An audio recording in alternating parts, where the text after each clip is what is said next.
They do not know the rising towers of Hillbrow. They do not know the sprawling suburbs of the north. They do not know the sweet sounds of isiXhosa, Afrikaans, Sesotho. They do not know our ways. They do not know our people. They do not know us. We are not waiting for permission.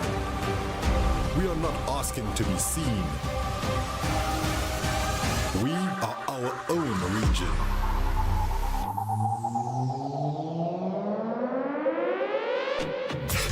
We are SSA, RSC Johannesburg, RSC Nairobi, RSC Saint-Denis.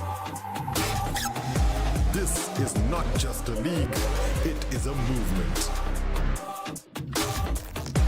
4 seasons deep, and we are only just beginning. We train on 200 ping. We grind through blackout. We fight through silence. And we win anyway. This is Sub-Saharan Africa.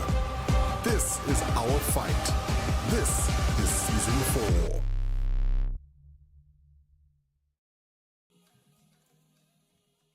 RSC week number 5, and as it stands right here, right now, we are 74 days away from the FIFA E-Rocket League World Cup. We are 58 days away from the start of RLCS 2026, 35 days away from the end of RSC Season 4, and just 9 days away from the mid-season RSC Season 4 mid-season tournament. That means from here to the end of the year, we are jam-packed and thrilled as always to be a part of the craziness and the madness that is Rocket League in Sub-Saharan Africa. There you see it. We're checking out week number 5 today. Then we have the LAN, then week 6, 7, 8, 9, and then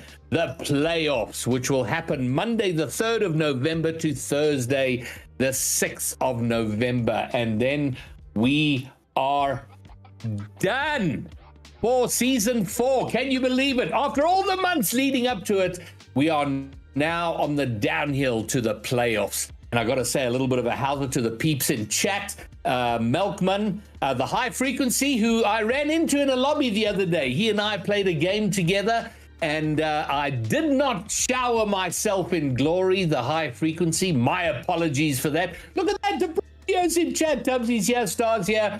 Race Hayes, Unity Yuckles, and Big Ben Kahuna.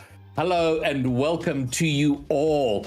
And I guess we gotta give a quick shout out to our sponsors, who you are very aware of right now. You see them right under me here on the screen. Genisus Extreme, sorting out the broadcast, bringing us a banging stream week in and week out. They will also be live and in person at the LAN on the 4th of October. And then, of course, Nearstream, who are going to be supplying all the equipment at that mid-season tournament at the LAN. And then Slayer with the prize pool. Guaranteed 15,000. It's over 17,000 Rand. And every time you buy a box of Slayer, of GG's Gamer Juice, another 50 Rand is added to the prize pool. You see the QR code there right now, so you can go and order that. We are now at 17,250 ZA Rand in the RSC Season 4 prize pool. So thank you to our sponsors for making everything possible today for this entire season. So tonight, this is what we have lined up. 4 series, starting off in Elite, Unity versus Monarch. And then down in Prospect, Unity versus Genisus. And then all the way up to Master, White Rabbit Gaming versus Death Cloud Esport. And then Prospect once more, Cosmico versus Shadow. Cosmico doing very well. Bruv having himself a good season, which is nice to see. So that's what we're going to be bringing you tonight.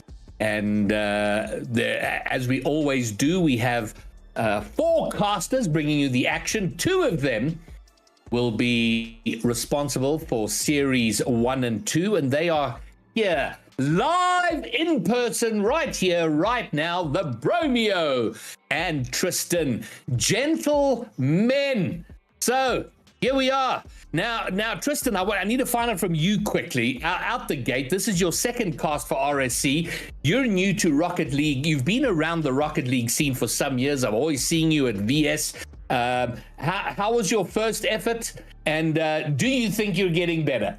I mean, the first effort was absolutely incredible. I don't even think it was about the effort. It was actually just about the enjoyment that was surrounded in the previous casting session. There's so much action brought here at the RSC, and it's actually incredibly fun to just chat over these guys as they pass a ball around the stadium, and they do it with some incredible pace and skill. And so definitely got a little bit of improvement done over there. Got a little bit of watched a little bit of videos in the background just to ensure we're ready for tonight.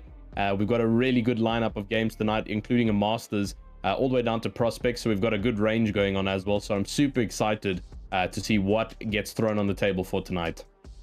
Well, I got to say, I've spoken to you a lot, but this is the first time on a broadcast, and you've definitely got the voice for it. I'm noticing now, so that's awesome. Thrilled to have you, of course. And then Bromeo, you're a bit of an old dog right now, so yeah, you're chilling and thrilling. I've been around the block, and I'm actually surprised this is the first time this season you and I have been on the same broadcast together, because when I was here, I was hosting, and then when you were hosting, you were away, and so it's really, really good to sit on the same panel as you once more. But I'm sure nobody is here to listen to me talk about how great our casting is. They want to hear how great these games are going to be. And with a good mix, I always love to see we've got 3 of the 4 tiers represented tonight, and Elite, Prospect, and Master. Master is generally the hardest, but it's turning out to be rival. Yeah, well, you know, they're building egos early these days. You know, Rocket League players start younger and younger. The egos start earlier and earlier. Now, Bromeo, I'm going to be handing off to you guys, but I want to highlight the fact that you were so eager to be in this slot to cast because you will be casting a team that booted you off their team. You were cast into the wind, and now you can cast them back. So, gentlemen, for our first 2 series, I'll hand over the Bromeo and Tristan. Over to you guys. Well, for those of you wondering who is the saltiest, it is me, because Unity, they were not so kind to your homeo Bromeo, so now I get the privilege of casting not 1, but 2 of their games, and I'm going to do that with you, Tristan. So it's my second time on the desk with you, and last time was a banger, but this time we've got the benefit of hindsight. So these 2 teams going up against each other. First up, it is going to be Mzansi Magic in current 3rd position versus Kings residing in 5th. Do you have any immediate thoughts? Nothing coming off the top of my head just yet. Obviously, pulling from previous broadcasts, we've at least got, 2 series from my side. Last time it was just 1 series we got to chat over, but 2 series this time. Super excited to see how both of those go.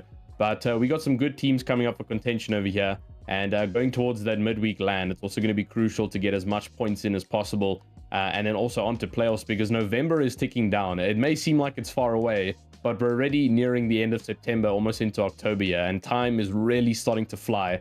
So it's all coming down to how the players can manage themselves within these next couple of weeks. Well, that is true indeed. We are in week number 5. Next week is not week number 6, it is LAN week. We are that close to the RSC LAN, so make sure you are seated with your popcorn here tonight, because the next time you view this broadcast, it is going to be coming from next Saturday in Stellenbosch. So let's have a quick look at these teams tonight. Mzansi Magic looking pretty strong in 3rd, but honestly looking the weaker of the team, because Monarchs have a better logo, in my opinion, in 5th. So let's just have a look at the teams, And I'm just pulling up Unity over here. And they do have some notable names on their roster, the likes of Genie, Tubbsy, King Richard, and Stolzy. All very good players, but unfortunately, they are on a Unity team, so it is going to count against them in the long run. So let's have a quick look over at the Monarch team. Clever Rabbit, what a legend. Absolute gent of the game. GM for Monarch themselves. Modsy Lamuk and S Falcon also another admin of the league. So clearly favorites to take it today, Tristan. Well, I mean, it definitely seems like you've picked your favorites. Unity is being thrown all the way down to the back of your spiral over here. Apologies about that. And yeah, so Monarch seems to be your pick. We've seen them across the board in multiple other titles, but for tonight, RSC, I agree with you. I kind of do like the logo. It kind of shows a little bit of dominance there with the crown, but we're going to be seeing them out on track shortly. We're going to have to see where the favoritism is going to be playing. Well, we'll find out on the pitch, because it doesn't matter what I say. If I go boo to blue or yay to gold, I didn't have a follow-up to that. Sorry, guys, but the game is about to kick off. We are on our way. In the gold is Monarch Realm, and in the white is apparently WRG. We will need to fix that one. So, straight off the bat, the mislabeled Unity side. That's not on me, folks, I promise, but that is the Unity side. And correctly labeled in gold is Monarch Realm, and we see the switch over here, but we did see a quick switch over there as Stolzy picks up the opener. Yeah, incredible stuff there for Unity to get themselves in play. Yeah, I mean, you kind of had a little bit of suspicion surrounding you there, Bromeo, coming into this game. And then we come in and they don't even have the correct name being played over here for first game. But thankfully, all is sorted now. Ready onto our second kickoff of the game with just under 5 minutes of playtime over here. A goal was scored already in our first couple of seconds. And so Unity now on that charge. It's going to be the backfire, though, for Monarch Realm as they try and get themselves into a bit of momentum over here. But it's up in the air and it's received neatly there by Unity, almost on the offense there for a second goal on their name. It's defensive for Monarch and not enough defensive play over there. Unity taking the second already with just about over 30 seconds into the first game. Well, Tubbsy doing the most. They're taking a fat 50 and beating 2 to pick up Unity's second. So we can agree that Monarch is just giving them a lead at this point because, you know, shame. Unity straight off the kickoff, though. Ronaldo, who I think is Modsy, passes it down to S Falcon. Shot coming in, couldn't quite get there. And they have survived an early sortie, but not just yet. Stolzy playing it back into the corner now, hands it off to Genie K. And out of the woods they go. Into the hands now of Monarch. They really were starting to push it a little bit there after that kickoff. You could see how aggressive they were, and once again, almost in the back of the net there of the Unity goal. And now Unity on that defensive line. The ball's once again up. Almost coming across the top side of the net over there and having to try and go defensive. It's once again a receival, though, for the likes of Monarch Realm. Back, though, to Unity, and they're going to try get it out of their half. Ronaldo gets a demo towards the goal, and this could potentially be a strategic play coming here. Into the air, though, goes Wapatino as he tries to get the ball closer and closer to that goal. It is cleared a little bit there by Genie, and almost all the way from his side of the net, a goal for Unity. But it's well defended there from the Monarch Realm players. Now, once again, on the backfire for the likes of Unity, Monarch needs to try and get this into the other quarter of into the other half of this field, unless they're wanting a 2-0 loss, which I doubt that that's the case. So definitely going to need to try and push until they can get something on the board here. Well, the contest picks up in the midfield as we're closing in about halfway through this game so far, and it's cruised into a bit of a deadlock at 2 goals to Unity, but the attacking intent is still there as Stolzy now picks it into the corner, passes off to Tubbsy. A demo's in there. Can he get the redirect? He can, but can he get the double? No, he doesn't need to, because Tubbsy picks up the third. Yeah, loads of team play coming over here from Unity. You can see they are so hungry to take game number 1 and the lead. Genie almost getting a very neat double tap. That would have been some aura points off the backboard. But just missing out there. But thankfully, Tubbsy, like you mentioned, on the attack over there, was ready for the receiving end of that and manages to take it to a 3-0 lead, almost to a 4-0 lead over there off the kickoff. And now it's really up to Monarch what they do with the remaining 2.5 minutes of this game. We're just gone past the halfway mark. And so it is now redemption time for Monarch Realm, or it's going to be more goals scored against them. You can see they're bunching a little bit, a couple of bumping going on between team members, and one of the players from Monarch are left by themselves. That's Falcon, who's left in S-Falcon in the goal over there to try and defend by himself, while all the Unity members are here trying to get that ball into the goal, and the team play versus one is always going to be the benefit. Well, let's have a look now. They have picked up the pace a bit. Stolzy playing it into the middle. There isn't a recipient there, and a bit of a hasty clear there by Wabatino means that they do not retain possession, but a nice big boom here by Modzi, putting it into the middle, but very big clear, forcing Wabatino back into his own corner. Great fake though. Can he beat two? Yes, he can. Fattest of 50s to take it there. Just needs to beat one more. Tries to get the fake in, but Tubbsy, ever patient, make sure that that doesn't happen. Now Genie up into the air. He just needs to get a good back tap. He doesn't. Force two on the defense though, and Genie with a pass back allows for the clear. So approaching the 1 minute in this game, number one, and it has been one-way traffic so far as Genie picks up enough. Yeah, there is so much aggression and dominance coming from the Unity side over here. Blue versus gold, and unfortunately Blue is taking the crown over here in the Kingdoms, as Monarch Realm are really struggling over here in this first game of 4, as Unity, with some incredible teamwork, are managing to just dice around the field over here. They get that ball into the opposing half incredibly quickly off of kickoff, and they just play it so quickly from there on that Monarch can't even think to try and get it wrapped around. It's already on the backboard, almost a shot over there for Stolzy as he tries to aim himself towards the goal. Ronaldo, airborne now, tries to get a pass on towards his teammate to get a goal going for Monarch, but it's deflected once more from Unity side. A good block there from S-Falcon, but it's not going to be enough, and nobody on the receiving end there. Stolzy, easy goal for himself.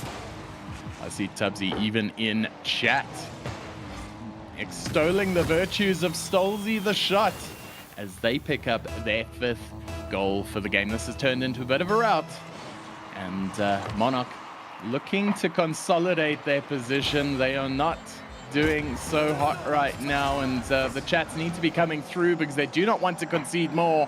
Wabatino forced into the save there. The rotations aren't looking as tight as they need to as Genie K forces one back up into the Monarch half. And you'd feel that Monarch would want this to end right here, right now, so at least they can go again in game 2. But Stolzy now, one last attacking motion. Can they do it through? Genie with the shot. It's played away. And that will see it through, we feel, at a 5-goal win for Unity Esports. Yeah, they almost converted that into 6 in the final dire moments. There is still time. As the ball's currently airborne, the pass is there, and I called it accidentally. It's a 6th goal for Genie K, for Unity as a total over there, and they are incredibly hungry over here. They can't even let one goal slide after overtime clock has ticked over there, and incredible work there from Unity, from the Mzansi Magic team over there. Incredible win to take it now. Game 1, the pressure is on Monarch going into game number 2. Well, they got the magic in here. It is Genie K picking it up with 2 goals, 3 assists, 5 shots, 1 save. And what's remarkable in a team so dominant is that there were almost 0 demos. 6 on the side of Monarch Realm, but you know who also got 6? It is Unity. They got 6 goals in that exchange, Tristan. Yeah, they showed some incredible dominance over there. And you can just see it from the statistics on Monarch's side. Everything just looking a little bit low compared to what we're seeing on the Unity side, which is obviously natural due to just the amount of goals scored there by Unity. But this is a little bit scary now because Monarch has to put on the back burners over here. They've got 3 games left. First game was not easy whatsoever. There was no contention from their side. And now 6-0 down after the first game. What's going to happen in game 2? Well, it looks like Unity brought the blitz, and they came out of these stocks firing. So in order to counter that, Monarch is going to have to be quicker to the ball and contest it faster. You don't want to be caught napping against this very fast Unity team. So if I had any advice for game number 2 is just keep those rotations tight, but get to the contest quicker. They thrive in the loose ball, and Tubbsy's going to put it away every day of the week. So we're going to find out heading into this game number 2 whether there has been an effective halftime chat. There are 2 Monarch managers in this team. Will there be a switch up? We do not know, but they are quickly resetting the lobby, so that gives us a little time to ruminate on this as they sort it out. Do you think they're going to maintain the team? Are they going to switch it up a little bit? I know S Falcon is their 4th. Do you think they'll be aiming for bigger guns, or do you think they will aim for consistency? One thing I did notice a little bit there during that game with Monarch, and it was noticeable when the camera was a majority of the time on them, is in the back of the net side when the anxiety was starting to grow as that ball got closer and closer. There was a lot of bunching going on from the yellow team side. We saw lots of bumping into their own teammates, and I mean that even led to a goal where the ball literally just rolled in and no one was there to contest for the goal entry over there. And so potentially, maybe they're wanting to swap somebody out, get a little bit more of a chemistry click going on if they do have other players in the rotation. They're going to need to do something, though, because they cannot get smacked 6-0 again. It's not on the table for them. It's simply not viable to concede 6 goals in a game. And I know I was giving plenty of heat to the Unity side, but it's not all the Unity players. It's just their prospect team, who coincidentally is playing up next. So be warned, there will be plenty of non-bias in that one. But for the time being, Tubbsy, Stolzy, Genie K have been doing an absolutely fantastic job of it, and cannot forget about King Richard as well. He's yet to play. I'm not sure if we're going to see him take to the field tonight, but if they consider the way they are playing right now, anything is possible. So it's game number 2 now. Here we go. Yeah, the ball is already once again in the Monarch opposing side, and Unity are already trying to get that ball into the back of the net as fast as possible over here. And it's still the existing same rosters for both sides. They're not switching it out just yet. And as you can see, Ronaldo on the aggressiveness over there. He's all by himself up the front, though, and nobody to get that ball passed on to. It's an easy defensive line for Unity. They go off the woodwork and almost get that ball into the back of the net. Once again, onto the backside now of the likes of Monarch Realm. They're going to want to try and get this up as fast as possible. Unity have been caught slightly off guard as a couple of the players are scrambled, but now it's been flipped over as Genie K finds the back of the net. Once again, where were the Monarch players? We only saw one at the back of the net ready to oppose that goal. What we're also seeing in the back of the net is the ball as Unity pick up another opener. And in this game number 2, they are looking to seek the ascendancy once again. Stolzy getting the touch into the corner. Can he get the redirect? No, he can't, but causes a little bit of chaos, meaning Monarch has to scramble here. Wabbit with no boost. Ineffectual here. Shot coming off. Can he make the save? Pads it away, and Wabbit slowly fighting with his teammate for the ball there. Who gets the prize of getting it out? As another demo means Unity takes a shot, plied away. And what immaculate gameplay by Unity so far in the opening minute to prove they want this, and they want it bad. Unity are so hungry right now. It is like literally dribbling from the mouths of those Rocket League cars right now. You can see the amount of aggression coming from this team, and they are so ready to make it a second game with a dominant lead. You can see once again in the Monarch side of the playing field, they're going defensive yet again as Unity are ramping up for another attack. Good clear though from Ronaldo to get it away from the threat over there, but it's going all down to the wire here. S Falcon knocks it up towards the goal. Nobody there to receive it, and it gets blocked off over there from one of the Unity players of Tubbsy. As now once again on the threat side over there, good little move over there from Ronaldo as they're trying to get the ball into this net as fast as they can, but once again it's back on the flip side of the attack. Wabbit thankfully there to block it off and not let it slide down. Ronaldo gets a bit of a fake there as he goes up, but the ball not coming down, almost into the back of the net there for Genie K. They are so ready to get this ball in again. Well, they are doing their utmost. Pressure coming in here now. Ronaldo getting the touch to get the clear. Wabbit now in possession. He's going to take it into the corner. Doesn't get past Tubbsy though, forcing Falcon now into the rotation and not quick enough to get it through there. But they are still in the Unity half, and that is good news. They need to catch on the counter now as they need to stretch this rotation as Ronaldo gets a second touch, but Tubbsy, so incredibly patient, gets the flick, but gets demoed in the process.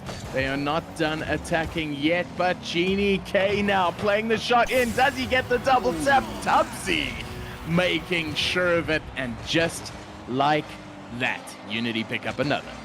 Yeah, they are so ready for the teamwork bounce-offs over there. I mean, you saw that Genie K getting blocked off for his own double tap, and the likes of Tubbsy is just there ready to get that ball into the net. The teamwork and the collaboration happening on the side of Unity right now is unmatched, and Monarch are currently struggling to keep up here with the blue-sided team as they're once again in the opposing half here. Monarch trying to defend, they're getting bumped and zoomed around as Unity trying to clear a quick pathway towards that goal. It's a miss for S Falcon as he doesn't make contact in the air there for that aerial. Tubbsy once again on the attack with a flip reset, thankfully diffused there by the Monarch Realm player, and now back into the goal threat. Oh, almost a good tap there, but the ball doesn't roll fast enough there for Tubbsy to make a quick knock-in. Unity are trying everything they can to get it past Monarch's defenses and almost getting it back down once more. Genie K trying to solve this, and once again a deflect off of Wabbit. It's a technical own goal over there, and the strategies are being pulled by Unity.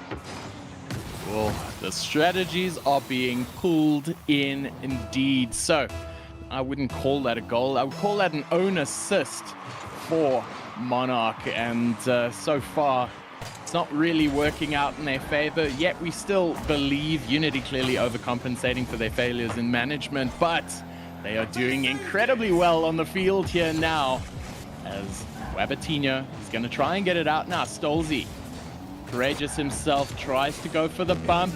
Wabbit beats two, trying to carry the world on his shoulders. Shot coming in. Can they save it away? They cannot open the account.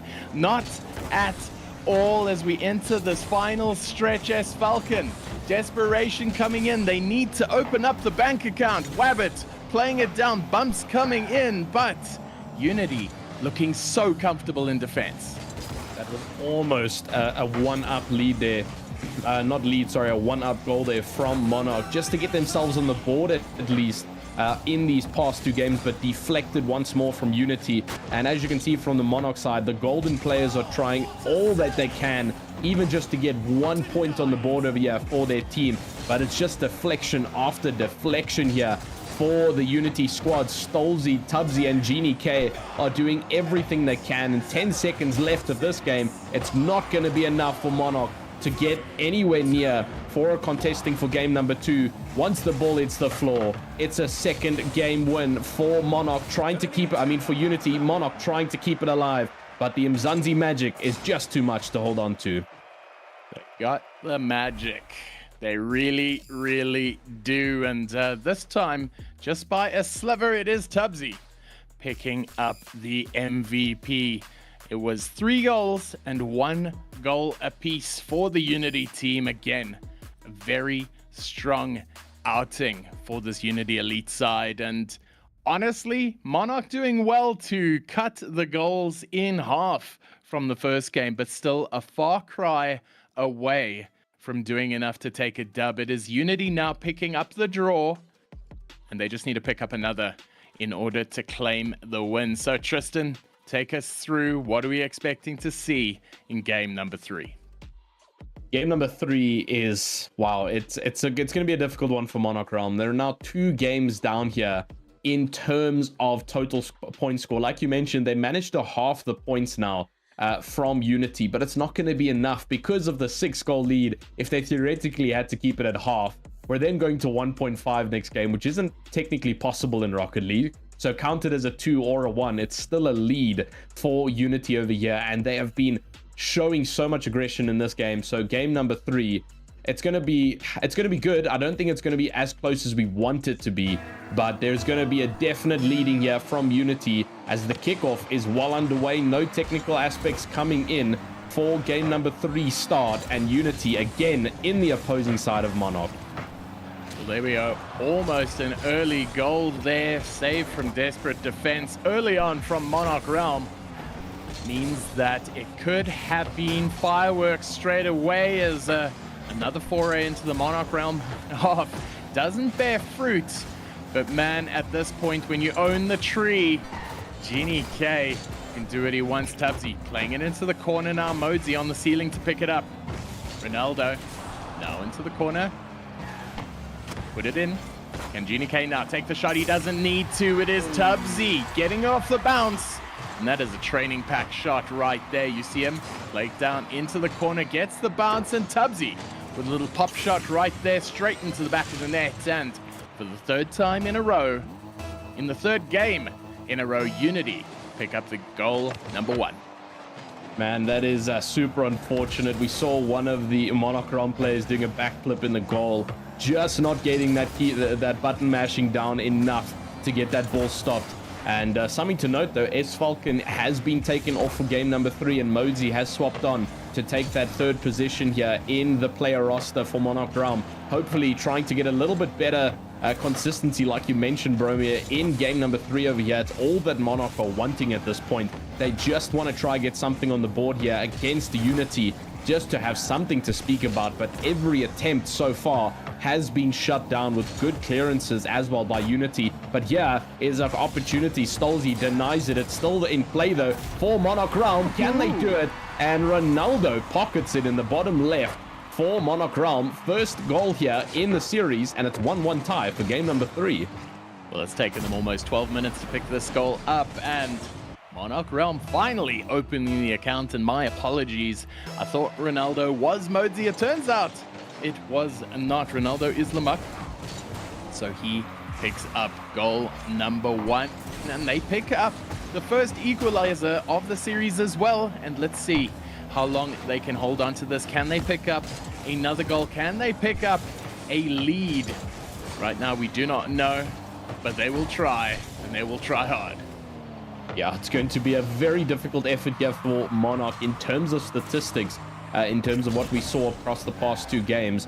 But hoping, from what we've seen here, the momentum is rolling over here, and there's definitely a ball and no longer a square being rolled in their court. It's a little bit more smooth as it's a 1-1 fighting chance for Monarch with almost halfway through the game, which means they're not being completely left in the dust like we saw in the past 2 games already. And so for game number 3, the switch out for Mosey from S Falcon could potentially have been what they needed here. Tonight, the goal shot is on. Mosey with a neat right angle pinch over there, gets it immediately into the right hand side of the goal. And that was extremely saucy to see, in my opinion. Very quick into the right corner. I don't even think Unity could have predicted that one. Well, straight over the crease, they got that second goal, and most importantly, they secured themselves the lead. And they are starting to look more comfortable in this game number 3. And finally, you say they have doubled their goal tally so far. So now, surely, with the pressure on their side, with the momentum on their side, shot coming off by Ronaldo, but fended away by Unity. Yeah, Unity are still doing everything that they can here. Oh, almost a shot there for Stolzy to equal it out here with just over 2 minutes left to go. Ronaldo sends it to the back, just off the target over there. That could have been a neat 3-1 for them, as here comes the shot for Mosey, and a very unpredictable read there. I don't think anybody saw him coming from so far away, as he flew in there with loads of speed coming from the back. Genie just not able to catch the ball, and into the left pocket it goes. And 3-1 now for Monarch. I mean, I gotta say, Bromio, I was not expecting this at all from Monarch Realm. From what we saw in the past 2 games, this is surprising.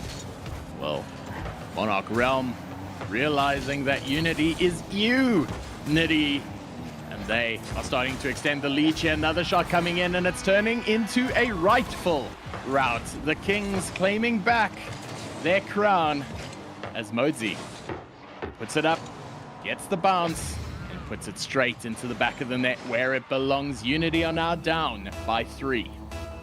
I'm wondering if it's time to pop the comeback question in the chat. Sounded odd with the full extension there of the punctuation mark, but it is good. It is technically in the likelihood of comeback city over here for Monarch Realm, as they are really showing their colors here in round number 3, match number 3 of the 4 series over here.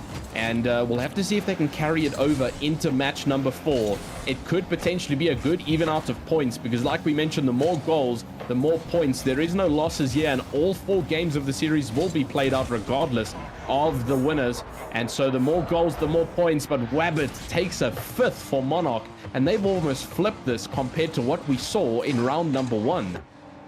Well, they have been doing some flipping indeed. Unity as well, but just generally in vain, as they now concede a 4-goal deficit, allowing Monarch into a 5-1 scoreline. It is looking solid for them right now as Stolzy tries to get the touch up. Tubbsy taking matters into his own hands. Genie playing the pass out straight down the middle. They need to do something.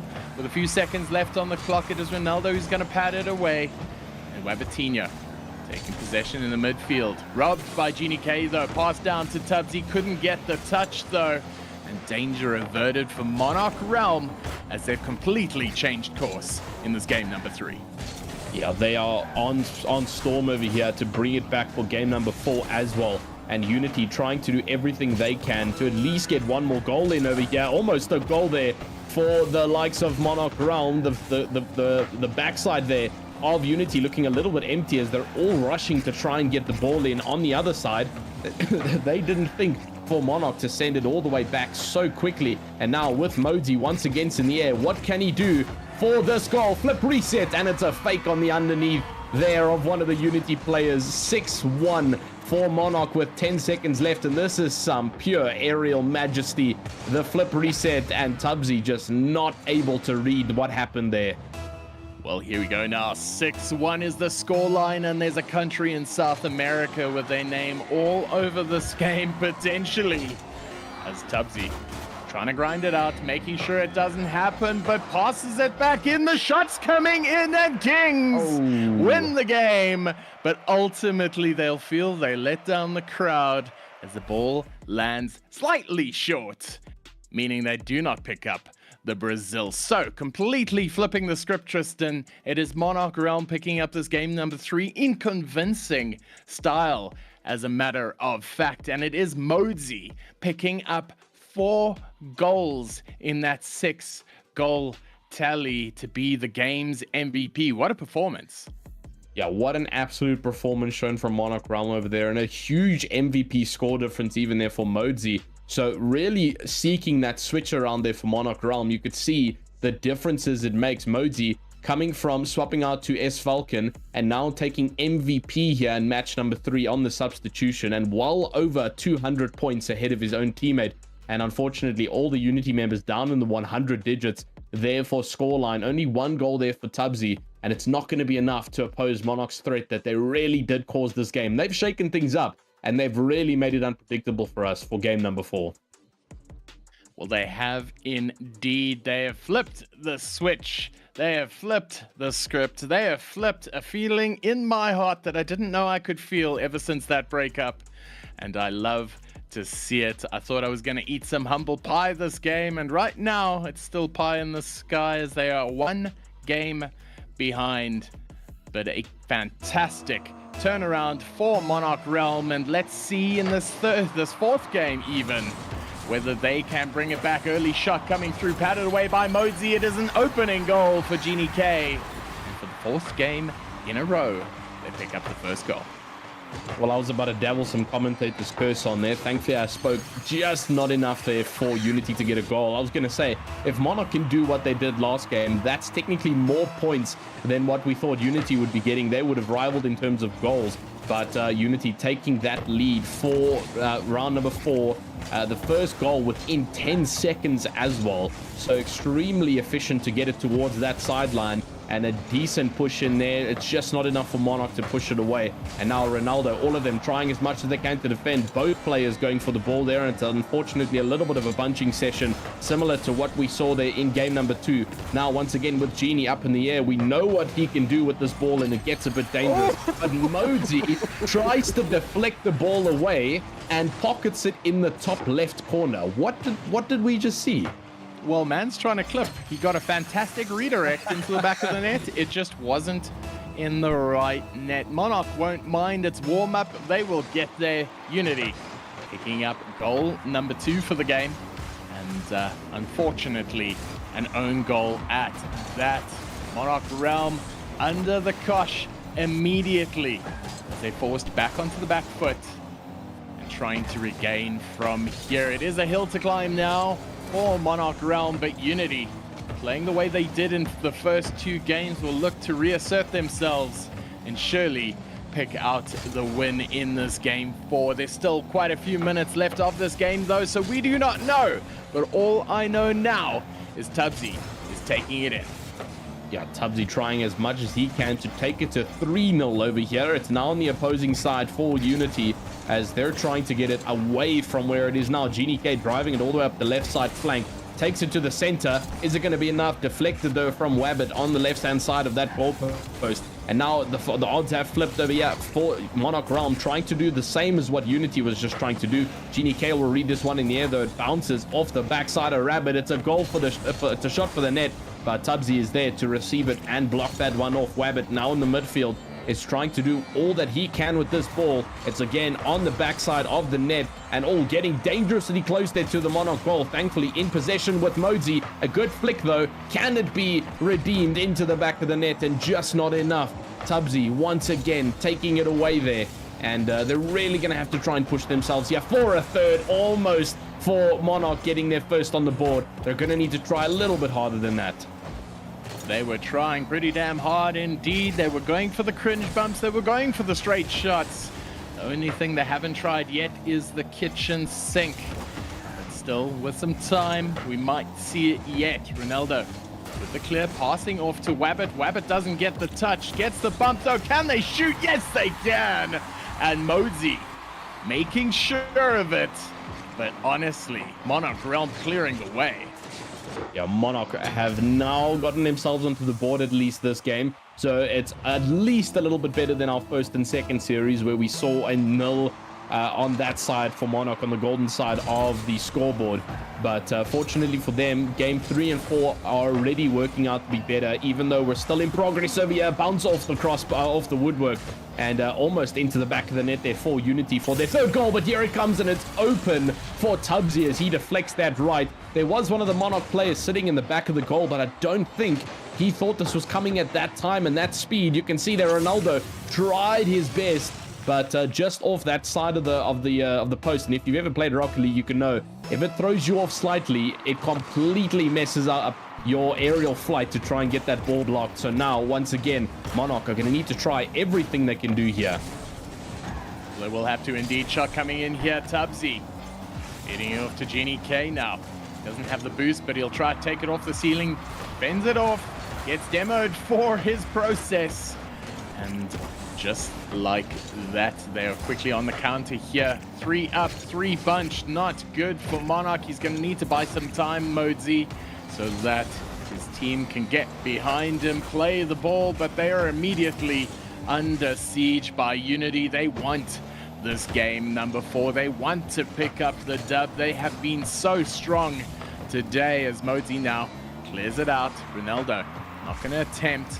Stolzy straight off the ceiling though, and good patience by Ronaldo, meaning they can possibly get a clear out here. Gets the flick by Wabbit, but very well covered by Stolzy. We're approaching down to the final minute of this series, and Unity is 2 goals in the lead. They could make it 3, but Mozi with the clear.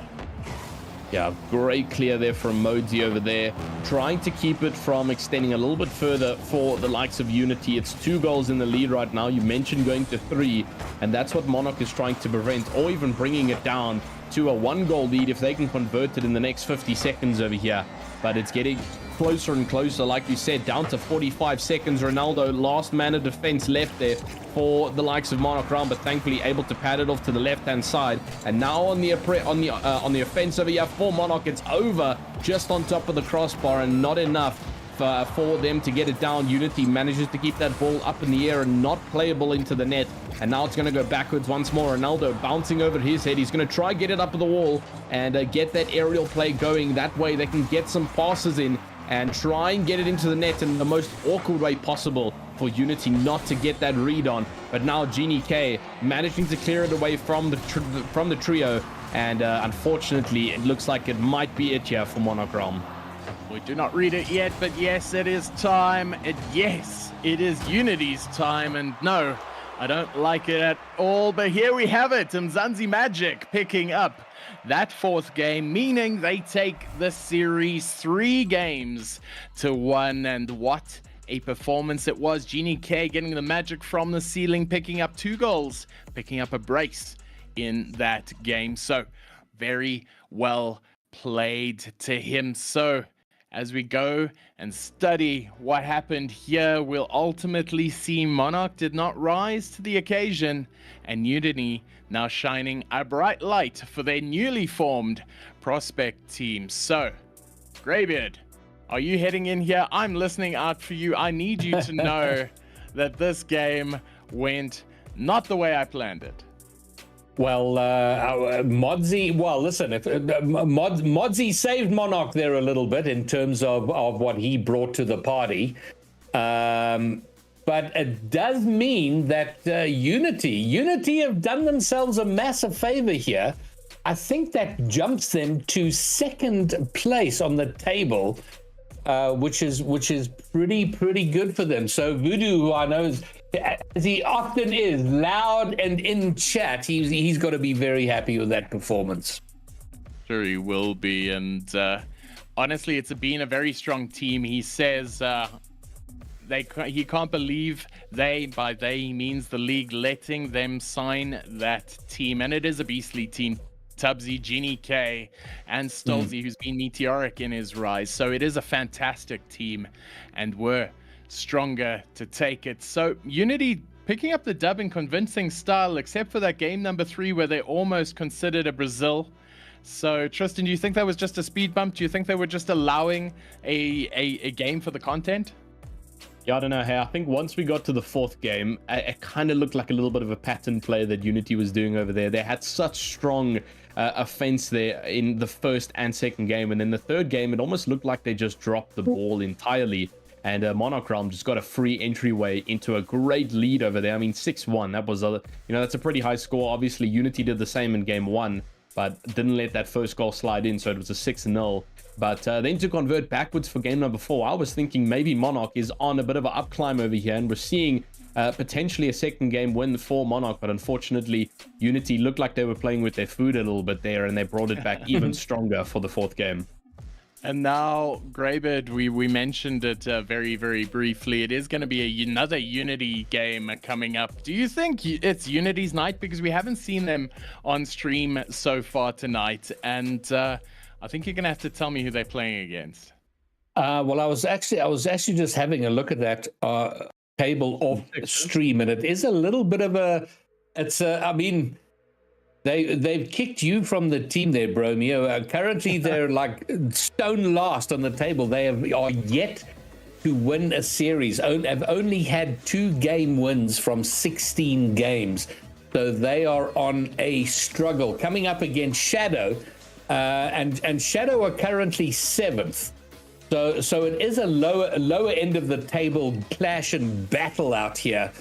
But Unity been a big struggle. So if they can emulate their elite colleagues, they'll be enormously happy. Well, there we go. We're going to head into this game number 2 for the evening. And Tristan, I know that you are still new to this casting side of things, and I know that I need to put up the prediction for this game. So tell me a little bit about what you've seen on this team. I know Greybeard has said that Unity is rightfully so languishing in bottom position after dumping me, but I want to hear more about it. Tell me. Or maybe because they didn't dump you earlier, Bromeo. Maybe. That's fair. That's fair as well. Hold on, but before we get to the next game, I wanted to get from both of you, and Bromeo, I'm going to start with you. I mean, they have the Unity roster very, very strong, as you've mentioned, with Tubbsy and Genie K. But was there a standout player for Unity, or was it the easy answer of, well, it was a real good team effort?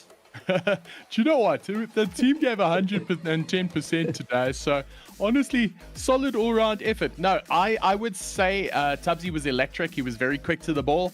I think he was the decisive factor in turnovers, which ultimately provided quick ball into the back of the Monarch net. So I do think that was enough by Tubbsy to secure him the MVP. All right, Tubbsy gets it from the Bromeo, and your call on that, Tristan. I think for me, it was more for Genie K. Like, obviously Tubbsy was great at receiving that ball and putting it where it belonged, but Genie K was the first to get that ball up in the air. The aerial plays from Genie K's car were non-existently incredible, and so he was really making those plays work well. And I feel like he really was the playmaker in that. Often the person who doesn't get the rewards in the end because they don't have the most goals next to the name, but still incredible playmaking from Genie K's side. Yeah, well, I ran into Genie K in a lobby. I don't know if it was earlier today or yesterday, and suffice it to say, I was on the receiving end of a bit of Genie K specialty there. It didn't end well for me. Okay, well, congratulations to Unity, a fantastic performance, and not a complete disaster for Monarch. They're last year's elite champions. So from measured against that, it wasn't a great night, and they are struggling in the table, but they are at least in the top half of the table. But they did rescue it there with at least one, so not going down in a sweep. And now we turn our attention from elite to prospect, where really Unity desperately need a banger performance tonight. They'll be seeking vindication tonight, Josie Jazz, now that they've dropped their talismanic caster, who happens to coincidentally be casting their first streamed game of the season, as they take on the ginormous, the Genisus taggers. And I know that I don't know too much about this Genisus team, but I do know that they're sitting higher up on the ladder than Unity. I haven't seen the ladder, but I just know that because Unity's on the bottom, everybody is higher than Tristan. So what do you think about that? What I'm thinking is, and it's a term that obviously gets pulled a lot from the sim racing side of things, where commentators curse is one of the highest factor things that cause incidents during an event. But it doesn't get spoken about too much here in Rocket League. I think you're going to pull it here for the record. You have been pushing Unity down so much tonight, and now even in the team that you were in, obviously you mentioned you get to commentate over them. I don't know what you're going to be bringing, either curses or angelic voices from above. So we're going to have to see how that gets played. But same for my side, not too much experience there on the Gene 6 side of things. Obviously, Unity, we just witnessed their elite roster, and they obviously played phenomenally well. So now the expectation is up there for the Prospects team to follow in good suit. Well, all jokes aside, it is a new team. It was a roster rebuild for Unity, and ultimately that's a very difficult thing to do. Results were not going their way. They had to do something. The only player they stuck with is Regal Tugboat, sitting in their third seed. They picked up Zero, Talod Prime, and Barty, and ultimately they're going to hope that that's going to make the difference. And ultimately, there's not much separating Genisus from Unity right now. Genisus also only picking up one dub so far this season, and they are only 4 games in the lead. So that is not a huge separator, and it's not a huge indicator of form. So it could be a very close game, and that's ultimately what we are going to look for. The cars are ready. They are on the pitch, and it is time for some prospect action here tonight. Here we go. It is going to be Josie Jazz for Unity, Genisus Taggers, and ultimately there can only be one, and apparently a Scarab kickoff from Genisus is going to set the tone. Yeah, I mean, Genisus having a player who looks like a flight registration number. Let's hope he can keep the aerial play similar to proper flights going on here. And the Scarab, though, it can either be considered a meme car for being unserious, or it can be the sleeper build where people don't expect you to play well. So let's see it from the prospect side of things, though. The shot is on there for Unity, and nobody is there to save that ball from the Gene 6 side there. The taggers are not on play so far for the first 25 seconds, and Bart getting a side chip over there into the middle of the net, and that is going to take them well into the lead here for a 1-0 lead for game number 1, and it's only been 25 seconds here for the prospects. The ball once again in the Gene 6 side. Well, Genisus doing what they can under an immediate attack from this Unity outfit. They are in the green and they do have a barcode as a player. And ultimately, that's not doing too well for them right now as Masalamix tries to get the shot out. Not quite there yet, though. Is forced to make a save. Off the back is Weaver, as he does a tactical fake, as they so often do in Prospect, putting it into the corner now. It is on the turn of Genisus to make an attacking play here, but beaten. It is going to be Ghost picking up Unity's second goal in, just over a minute. I don't know about you, Bromeo, but I'm starting to get a little bit of deja vu here. I swear I saw this just a series ago in game number 1, except the other side is green and not orange. I don't know if I'm colorblind or if things have changed over here, but Genisus now wanting to try and get a little bit of an equalizer going on over here. They've managed to get a good kickoff, but can the Scarab receive it? He sends it a little bit high there, and now unable to get it received there by a teammate's side. Unity once again on the attack there for 0, and he passes it down the middle there for Ghost. Ghost just missing the ball, unfortunately, and it's going to get cleared there by Weaver for the likes of Genisus. And oh, the passing play. You never want to take a ball over the net there, but thankfully this time it was a Unity player taking it over. Great setup there for their third goal. Well, fantastic setup. They picked up 3, and they are flying high. So Unity, with all of the confidence, now have a very good lead in this game number 1, and they won't want to take off the pressure yet. Taking the 50 into the corner, Genisus forced to fend it away. Scarab passes down the middle. Can he get the shot off? No, he can't. Basically, Bart getting it out just in time, but not out of trouble just yet, as Weaver adds it in 1. Couldn't get the second touch there, and it looks like 0 taking the contest into the corner, and immediately shots coming in, bumped. Can they get it out? Yes, they can. Yeah, thankfully just managing to get that forced out, and not too risky play over there. Genisus though, with the flight registration number, the barcode, whatever you want to call it.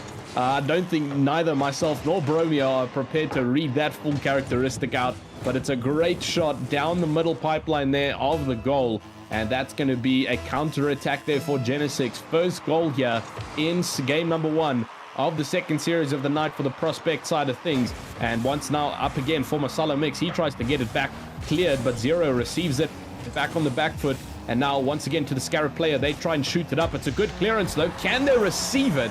And own goal there, unfortunately, from Ghost as he tries to deflect it off. See, unfortunately, Genisus getting a very good shot there. If I was still in the team, I would have made the save. So Unity, sorry for you. But Genisus getting their second goal, pulling it back within 1. I have received confirmation that that barcode name 7ZKMF323ZAQ is actually just Fog. Call him Fog. That is his name. That is who he shall be called. The man who chose the Scarab to open this game is Fog. So Genisus now 1 goal behind, but starting to look more confident.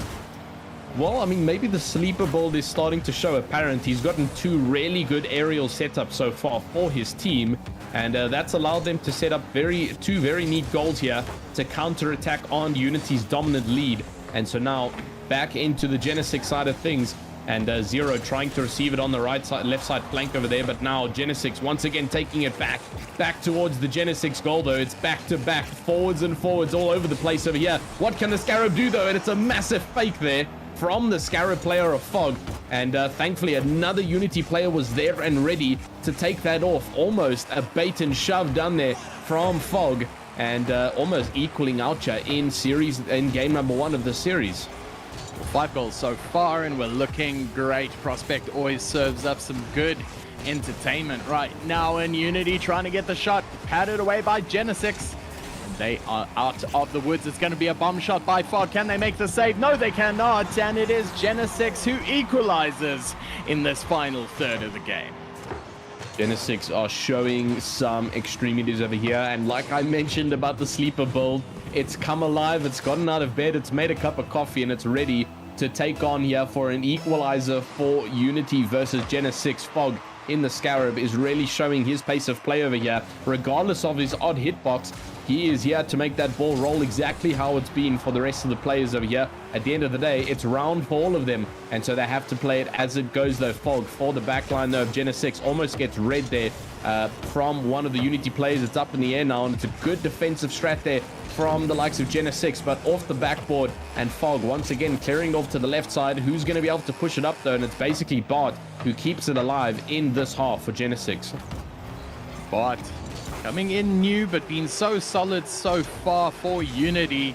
And honestly, one of the top picks for them so far. Really outstanding this game so far, but not done yet. We're down to the final minute. The scores are tie in this game number 1.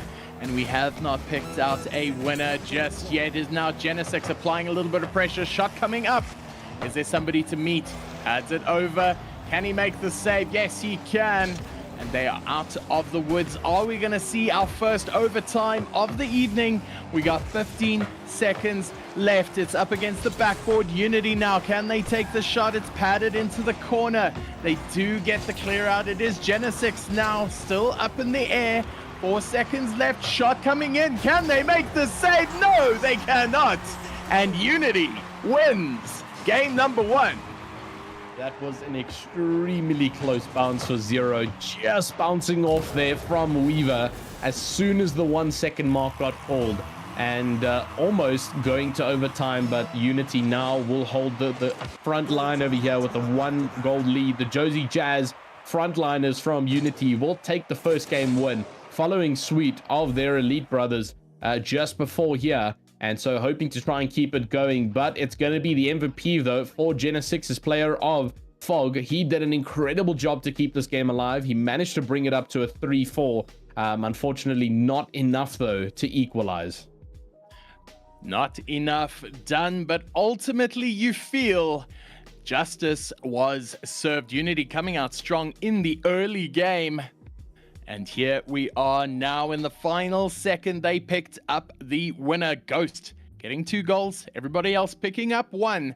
But most importantly, picking up the first game win. So it is upon Genisus now to respond in game number 2. It was incredibly close in that 7-goal affair. Will we find out the same here, Tristan? Do you think it is going to be another all-out attack from both fronts?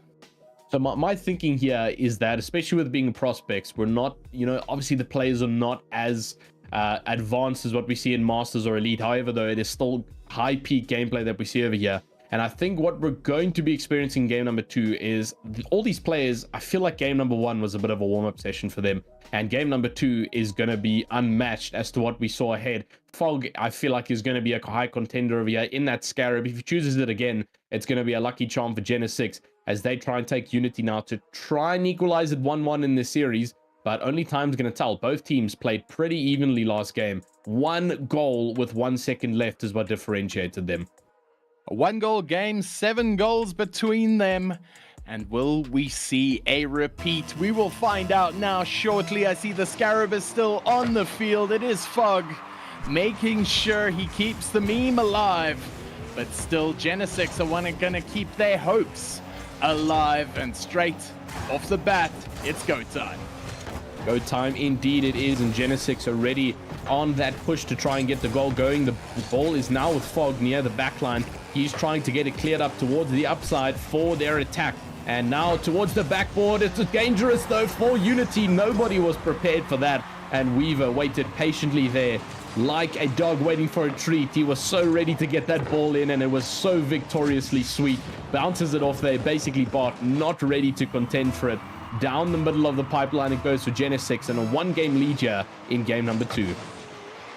Well, straight off the bat, Genisus starting to show that they are here for business as Fog passes through down to the middle, creating a little bit of chaos here in the middle. Can he park it? No, he can't. He puts it into the back of the net. Even better. That's got to be one of the slowest goals I've seen in a while, but what beauty it was, beating around straight off the bat. That was like a little mini flick, but oh my gosh, poetry. Absolute poetry. And I mean, still 41 kilometers an hour into that net. It didn't look like it, but that was some incredible dicing for Weaver. Second goal of the game goes to him, aiming now for a potential hat-trick already with just about 4 minutes to go here in the rest of this game. And once again, Genisus are on the attack. It's gone to the midfield. Nobody's there to receive it from Weaver. And now it will come all the way to the backside. Fog is the main defensive line over there. We've got another player though of Masalamix just trying to hold it off in the back as Weaver now switching around. And that's how that's how it works in the playing of 3 versus 3 in Rocket League. You've got to kind of choose who's going to go for the ball, who's going to sit in the net, and who's going to kind of be the middleman in case something goes wrong. And that's kind of what you see getting built up here in the Prospect series, as now once again with Unity on the right hand side of the goal. Will it be enough though, as it gets passed over the Genisus goal? Will it be enough? 2 goals now. They've reversed the script from this game 1. And it's been a strong start from Genisus so far as Weaver gets the clear bot. Playing it up into the corner. It's going to roll down, but goes quick on the rotate. Gets it back. Solomix playing it down, missing the Scarab on the floor. And ultimately, that's considered bad luck in some cultures as Masalamix once more plays it in. Could this be an error? It is. And Masalamix picks up goal number 3. Now a 3-goal lead. No hat-trick there for Weaver. There is still that on the board for him. But overall as a team, great effort. Masalamix just finding a gap there in the defense line of Unity, and no one able to help out for the Unity player over there. And Masalamix makes a quick move around the left-hand side, and that's a 3rd goal now for them to have a neat and comfortable lead. They can breathe a little bit, but I'm sure for the Prospects, they're going to be wanting to gain a little bit more of an advantage here. From what we saw in the leads, it's definitely possible, even for these players, to get themselves up into a 6-goal lead. So we'll have to see what happens. And yeah, once again, good deflect though from Ghost. That ball was heading straight for the bottom line of that goal. Well, here we go now. It is 3 goals Genisus, no goals Unity. And what a turnaround from game number 1 it has been so far. And ultimately, it's what the series needed it. We needed it for the content. And very, very good play from Genisus so far as Weaver takes it into the sky, but met by Bot, making sure it did not pass him. He is Gandalf standing on a bridge somewhere. It's going nowhere. Mr. Solid himself gets the touch there, hits the crossbar. Can they get the shot in? No, they cannot. They will survive this time, Unity, and now as they turn to attack. Coming down, can they land it in? He can! What a shot there by Zero as they claw one back. So looking to be shaped up a little bit differently now, because Unity on the back burners have decided they're getting a lot of pressure being applied to them and converted now for a mix into it. 1 goal to contest the 3 goals made by Genisus with 2 minutes left to go. There is definitely still a fighting chance here from either teams. Ghost receives it flat on the floor and almost gets knocked over there by Fog. As now Genisus with the ball in hand, they're under contention there from Zero, who's trying to get a mid-pass going, but Masalamix will get it all the way over the net and playing it safe all the way up towards the top side of the stadium, making sure he's not going to make any incorrect errors near the goal line. Zero now does the same, a little bit lower down, but thankfully still within safe parameters. It's always a risk taking the ball right over your goal, and so you want to try keep it up a little bit higher to not give anyone a one-shot clearance there into the back of your net. But thankfully nothing we've seen today in any of our series games as of yet, but the ball with Fog in hand. With Fog in hand, there we go. Fog doing the most in his Scarab to keep the terror going, and looking good so far as we're heading down into this last little bit of game number 2. Genisus has been doing so well so far to keep that siege up. It has been the wall of green, putting Unity into their own half, meaning they're not having to make as many saves, Genisus, as they just keep the shots coming.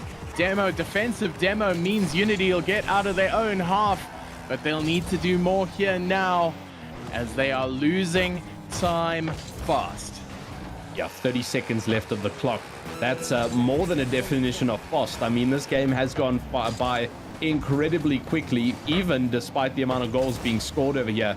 And so Genisus, thankfully with the comfortability of a lead over here, 2 goals. And so even if something does go wrong over here now, within 15 seconds, there's not a lot of time for them to be defending to take this round number 1 and contest Unity for a 1-1 into game number 2 of this series. 5 seconds left of the clock though. The ball's bouncing around though, but once it makes contact with the floor, the game will be called. It's coming down towards the bottom, and will somebody be there to receive? Taggers from Genisus will take the win for round number 2. Taggers squaring it up. Brings it to 1 game apiece, and in other games, it is currently Omnius rival taking on Monarch's rival team, and it is Monarch 2 goals in the lead in their first game. We will keep you updated as it goes, but right now, we're going to head into game number 3 with 0 man of the match material for his side, but if they had won, it was Weaver picking up a brace for Genisus Taggers, proving that they had some boost in the bank to pull them through. So, heading into this game, number 3 now, both teams are looking solid. Unity with a point to prove, Genisus with some goals to score. So, Tristan, tell me, what are you seeing so far? Definitely seeing some backing contection over here. Obviously, Unity took that first game win. They followed on from their elite counterpart there in series number 1, but Genisus did prove themselves over there. I told you, the Scarab was going to bring luck if he whipped it out on field, and indeed he did. And Genisus pulling on really nicely over there. Great 2 entry goals there from Weaver, and that's what carried that team to be as progressive as possible, getting that they're getting them all the way to a 3-goal lead in the first part of the game, and then obviously Unity countering with the 1 goal, but still 3-1. That's got to show for something. Going into game number 3, I've got my money on Genisus. Well, bleeding green, Genisus Taggers, they're going to be fancying their chances, picking up the win in the game number 2. It is Unity who's going to look to restore their title from their imperious form in the first game. We will find out now, though. There are 5 minutes in this third game, and an early shot hitting the crossbar means we're setting the tone as basically Bart picks up goal number 1. Incredible motion over there from Unity. They were not happy with what happened in the game number 2 with Weaver getting those 2 entry goals. They're now wanting to do the same. Basically, Bart taking that ball immediately within the first 8 seconds and getting himself a lead for his team. The goal goes backwards towards Unity's goal after a pinch on kickoff. And now Masala Mix taking the ball up towards the net. What's it going to be? It's a good deflect there from Zero. And now it's countered. Zero on the ball, bounces, and almost not readable over there. Masala Mix almost getting baited. If Weaver was not there to grab that ball, that would have been a 2-0 lead there for Unity, but thankfully saved. It now goes backwards to their goal. Well, here we go. What a turnaround it has been so far. It is the tempo being brought by Unity. And you did not expect anything less. Fantastic mechanics there by Zero to meet in the mid, taking possession. Can he take the bounce? Gets demoed instead, and Ghost trying to get the tap off the backboards, gets the shot, but cleared by the Scarab himself. And returning with interest as Zero forced to make the defense again. So I'm just hearing off the vine. The first game of that Rivals series went 3-2 to Queens. Omnius losing out narrowly there, but Genisus taking shots now as Unity on the defense. Unity now trying to get the ball cleared. They do only have a 1-goal lead over here, so it's not out of the ballpark. Almost into the back net over there to make it 2-0. That would have definitely been out of the ballpark a bit. And as you can see, all the Genisus players are under extreme pressure there as all 3 try and take to the skies to get the ball cleared. Now back into the Unity net though. Can somebody read it? It rolls off the back net at the backside of that vehicle from Genisus, but now with Fog in the air, can it be set up? A good deflect there from Unity, a good read from Ghost as he now sends it backwards towards Genisus. It's going to be Fog to try and receive, and very pushy play over there from Ghost onto basically Bart, and a setup being made over here. Good deflect from the likes of Weaver to Masala Mix as they are continuously weaving in and out here. It's blue versus green, and the contrast between these 2 cars are almost blending into a good shade. Oh, it's a good shot from Fog, and just not enough to convert. Instead, it is enough to convert, and nobody saw that flying coming from the top of the ceiling. Well, trigonometry. Nobody saw that coming because they couldn't work out the angle. It was a ball hitting a ball, and it went straight into the back of the Unity net. They picked up the equalizer. Genisus Unity now on 1 goal apiece, and they are looking, for all intents and purposes, a dead heat, but a shot coming through here. Can he put it in? It's going to pinch up against the side wall, and that will be considered a missed opportunity. Now is a shot coming wide, fended away by Ghost, and this has turned into some very to and fro, back and forth game so far as defense is being tested on both sides. Yeah, both sides. It's actually a pretty good progression graph if you have to look at it right now. 1-1, meaning that it's pretty even as we stand at the moment, and that ball has been passing between the blue and side field of this field throughout this entire game, and it's been a continuous switchover as one team gets the offense, then they're on to defense as it gets converted. But now it's in a dangerous spot for Unity over there because two of their players missed the clearance, and that could have been an opportunity for Genisus to get it pocketed into the back of the net. But now a shot for Unity. Good deflect though from Weaver and the likes of Fog. And now backwards on for Masalamix. He passes it towards the net, but not going to be enough. The Fog of Scarab will receive it. And getting mixed up a little bit over there. Actually getting confused which one is a ball. Like you mentioned, it's ball versus ball over here. Which one is the correct one? I'd say it's the one with the stickers at least. Well, there is no winning here when you are playing as a Scarab. It's when you are tired of life, that's when you pick a Scarab. It's like you want to play it on hard mode. But right now, he's doing a treat. Picked up a goal already using the Scarab, so why not pick up another? What a redirect! What a shot! Zero to hero, putting it in the back of the net, picking up Unity, their lead. Yeah, I don't think any of us expected that, even completely upside down. And what an absolute redirect. So incredibly good, and so much speed carried in that as well. And that's how it just swifted straight past the cameras into the back of the net. 2-1 though for Unity. They're going to want to try and continue the streak because here comes Zero once again. Zero to hero. You've given him the ego to push up and get himself another goal. Ghost up to the top boards over now, and now Fog trying to get the clearance for his team. Weaver's in the back, and he's going to be able to clear it for his team of, yeah, they believe that's actually Masalamix as he passes center. It's there for Weaver. Not enough though, and almost another deflect for Zero. Do you see how this guy's playing? He wants the aura points. Oh, he's playing for the aura points for sure. Now Ghost playing it into the corner. They want to protect this lead. Gets bounced out. Masalamix, can he get the read up against the wall? He can. Beats one. Forced onto defense now. Zero so soon after scoring his goal. And fended away as we're heading into the final seconds. Now it is Genisus with the pressure on them to score. Unity, the pressure on them to stay in the lead, because right now they'll want to pick up this game number 3. They need to for their season. Shot coming in here by the Scarab himself, but fended away. Time is running out. Masalamix putting up into the air. It's going to hit the floor now, and there you have it. Josie Jazz winning game number 3. Taking a good lead on over here. So it's 2-1 in the series. Let's have a look at that scoreboard though. And this time it works the other way around, but still Weaver takes match MVP regardless of losing. He had loads of taps on the ball as well as 3 total saves, so that's the most in the match of, yeah, but 5 shots from Zero. The man was on a mission with all those deflects. He managed to get a couple of in there, and the man was really, really good as well over there. So the only goal from him side over there on Zero's side, but incredible stuff from him to even that out and get himself another goal. And Unity now 2-1 in this series against Genisus. Final game though, I don't know where it's going to go. I had my money on Genisus and now I'm all lost for words. Well, it's still a tight affair. Speaking of tight affairs, it is Omnius squaring up the series with their rivals Monarch. And now that series is all tie 1 apiece. But as we head into this final game now, there is still plenty to play for. It means that Genisus is going to play for the tie, and Unity is going to play for that all-important inaugural maiden win. So everybody in chat, get behind your Unity boys. Let's see if they can gun it through and make it count. Tristan, are you backing blue?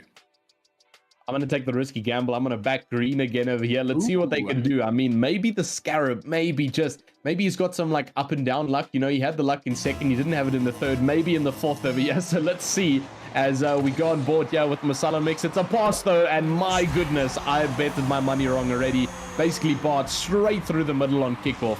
And that's a 1-0 lead going into game number 4. Well, their 1000 MMR bottom pick with the with the seriously fast kickoff. Man has been practicing his Mex Unity. 2 seconds, 1 goal. And look, here we go. Can they get another? Yes, they can. And basically Bart picking up another.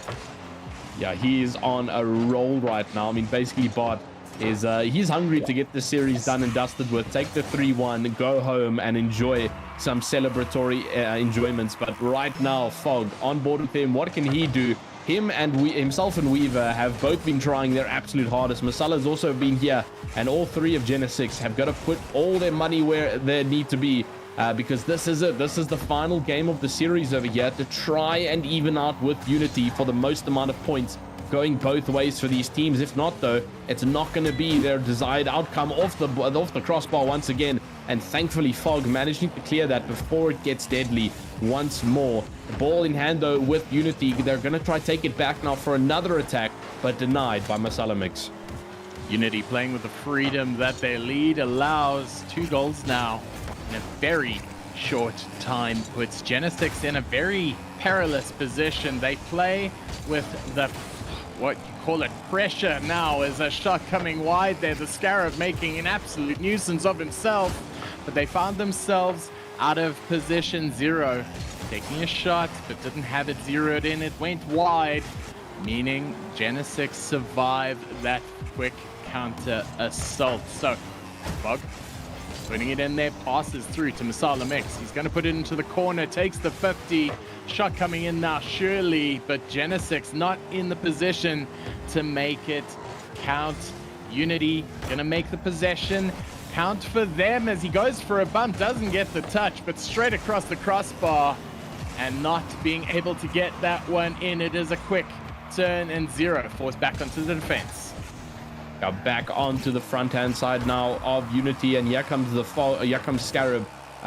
Here comes Fog, sorry, and Fog passes it off to Masalamix, and they get 1 goal in there. Fog in the Scarab manages to get a very nice pinch off the wall over there, and Masalamix was ready for that up in the air. That was some incredible reading play going on from the Genisus green team over there, as they now take it again on, and now Unity with a 1 goal lead. So a little bit more pressure applied to them. They're not allowed to have that freedom like you mentioned just now. And now they've got to kind of fight to try and bring it back up to that 2-point lead. Now, Genisus is going to be on that ball, trying to get it going as fast as possible and even out this game before it can go the wrong way around for them. And once again, with the ball is Fog. As he passes it on, it's going to go off the crossbar, back to the crossbar once again. Who's on the receiving end? Thankfully, it's one of the Genisus players, and they divert it nice and high away from that goal. The Scaraboo getting the bounce and straight down the middle. Genisus play the ball. Masalamix now into the corner, trying to get the shot. Touched away though by Unity means that the pressure is abating just a little bit, but not enough yet, as Aragorn's son on the field now, noticing that he might be there to make the difference. Masalamix gets the bounce over, but Ghost is going to be there to make it count. Pressure upon pressure upon pressure. Are they going to form diamonds here, or they're just going to concede more goals? We will find out shortly, but all we know is that Scaraboo is doing his most. Yeah, the Scarab there. Fog is doing absolutely everything he can to keep this team alive, and all of them actually putting in a collective effort to go. Masalamix has also gotten an incredible goal to get that 1 point up, and now they want to do it again, but the ball is getting dangerously close once more to the goal line of Genisus. Basically, Bart looking to make it a hat-trick over here. He's done exactly the same as what Weaver did in the last game. 2 goals in the first couple of seconds, but now it's going the other way around. Oh, almost a good pinch over there for Genisus to get it into the back of the net. Just not enough time there for Masalamix to pinch it into the right-hand side. And now it's going to be the complete controversial opposite, as here comes the likes of Unity to do the same as what Genisus just tried to do. It's a good deflect, though, for basically Bart. And it looks like for now it's going to be cleared, and thankfully just clearing it away from his own goal. Well, here we go now up against the backboard once again. Can they get the shot in? Padded away there. Unity still safe, but for who knows how long. Ghost on the attack now. Can he get the shot in? This is dangerous, forcing Bart to turn. He's got the mechs. We've seen it so far. He plays the shot and he gets it. Unity now in a commanding 2-goal lead. trick there for basically Bart. That's the first we've seen so far tonight. 3 goals in for his team, and he's absolutely carrying in this final game of the series. And the Unity are going to be super happy about that. They can finally breathe a bit again with that 2-goal lead. Not having to stress so much about keeping a consistent goal ahead of Genisus. And now it's going to be the opposite for Genisus. They need to get 2 goals up instead of 1 to make this even and take it to overtime for the final game of the night. But who's it going to be? Because we've only got 35 seconds left. Unless a miracle can happen now for Genisus to get 2 very rapid goals off of kickoff, like we saw from basically Bart at the beginning of the game, it's not looking too good for them now. It's in their half as well. They're going to have to defend this like absolute champions. 20 seconds left. You'll favor the blue to ball it. Masala Mix. Beating 1. Can he beat 2? No, he can't. Fended away by Ghost. It's the Lion Heroics that might make the difference, or is it basically Bart forcing his way in? And there you have it. It's gonna hit the floor. It is going to be the end, and it is Unity, the victors. 3 goals to 1 and 3 games to 1. And what a game it was indeed. Yeah, incredible stuff. I mean, look at basically Bart over there. 523 total match score, 3 goals. So the first hat-trick of the night that we've seen so far. And well ahead of anybody else in terms of an MVP comparison over there. Incredible stuff, though, from everybody here tonight. But that is going to be the 3-1 win in this series for the likes of Unity. Just not enough for Genisus to make it up and even it out. Well, it's the second game in a row that we saw 3-1. It's the second game in a row that we saw Unity taking the dub. So they are masters of the hate watch. They survived and they thrived. So well done to them. And well done to the Unity Prospect team for picking up their first game of the season. Sucks to be without me, but it's nice to see it nonetheless. So well done. Take your win and hope you grow. So some people to watch out for, Greybeard. Well, I gotta tell you, I just love watching Prospect RSC. It's just so good and so entertaining. Now you got to tell me, because inquiring minds want to know, the man in the scarab. What are we calling him? I mean, we're calling him Fog. Fog. Why Fog? Because that's his actual Discord name. Oh, okay. Well, there we go. That helps me a lot, because I was watching from the green room and going, yeah, I got no idea. I'm not even gonna have a stab at that one. But Unity did themselves a massive favor here, winning 3 games. The bad news for them, though, is winning that series 3-1. First of all, the good news, it's their first series win of the season. In week 5, they get a series win. But in terms of the number of games won, it just ties them for 9th place. Ooh. Which is kind of rough. And Genisus, I mean, they're now on 7 wins, so they're hanging in there themselves. So it's a big proper scrap at the bottom end of the table there. But Unity having a great night on stream. Bang bang, the double tap, Tristan. They got to be happy with that. No, definitely, they are going to be thrilled with that. And I mean, back-to-back goals that we saw from Unity, managing to extend the lead so early on, and it just gave them the confidence to keep on pushing. And I mean, Bart so far taking the first hat trick of the night. Maybe we'll see it further on in the next 2 series though, but for now, that's been one of the better games that we've seen tonight. Obviously, first was great as well in the Elite Series, but the Prospects really did show flames. They did indeed, and it's been great to see the rising of Prospect, and it's been so great to see so many Prospect games on stream. And there is another Prospect game coming through tonight, so I will be definitely watching out for that one. If you want entertainment, that's where you gotta be. All right, well, Tristan the Bromeo, thank you very much for bringing us the first 2 series of the stream night in week 5. We shall let you go and enjoy the rest of the night from the comfort of your own, wherever you find that comfort. So, Bromeo, Tristan, thanks, guys. Cheers.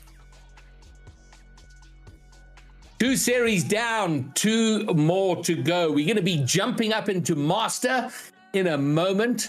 But before then, we got to do the obligatory and required and important shout out for all of our sponsors making all of this possible. And we've had more support this season than we've ever had before, and we are enormously grateful for it.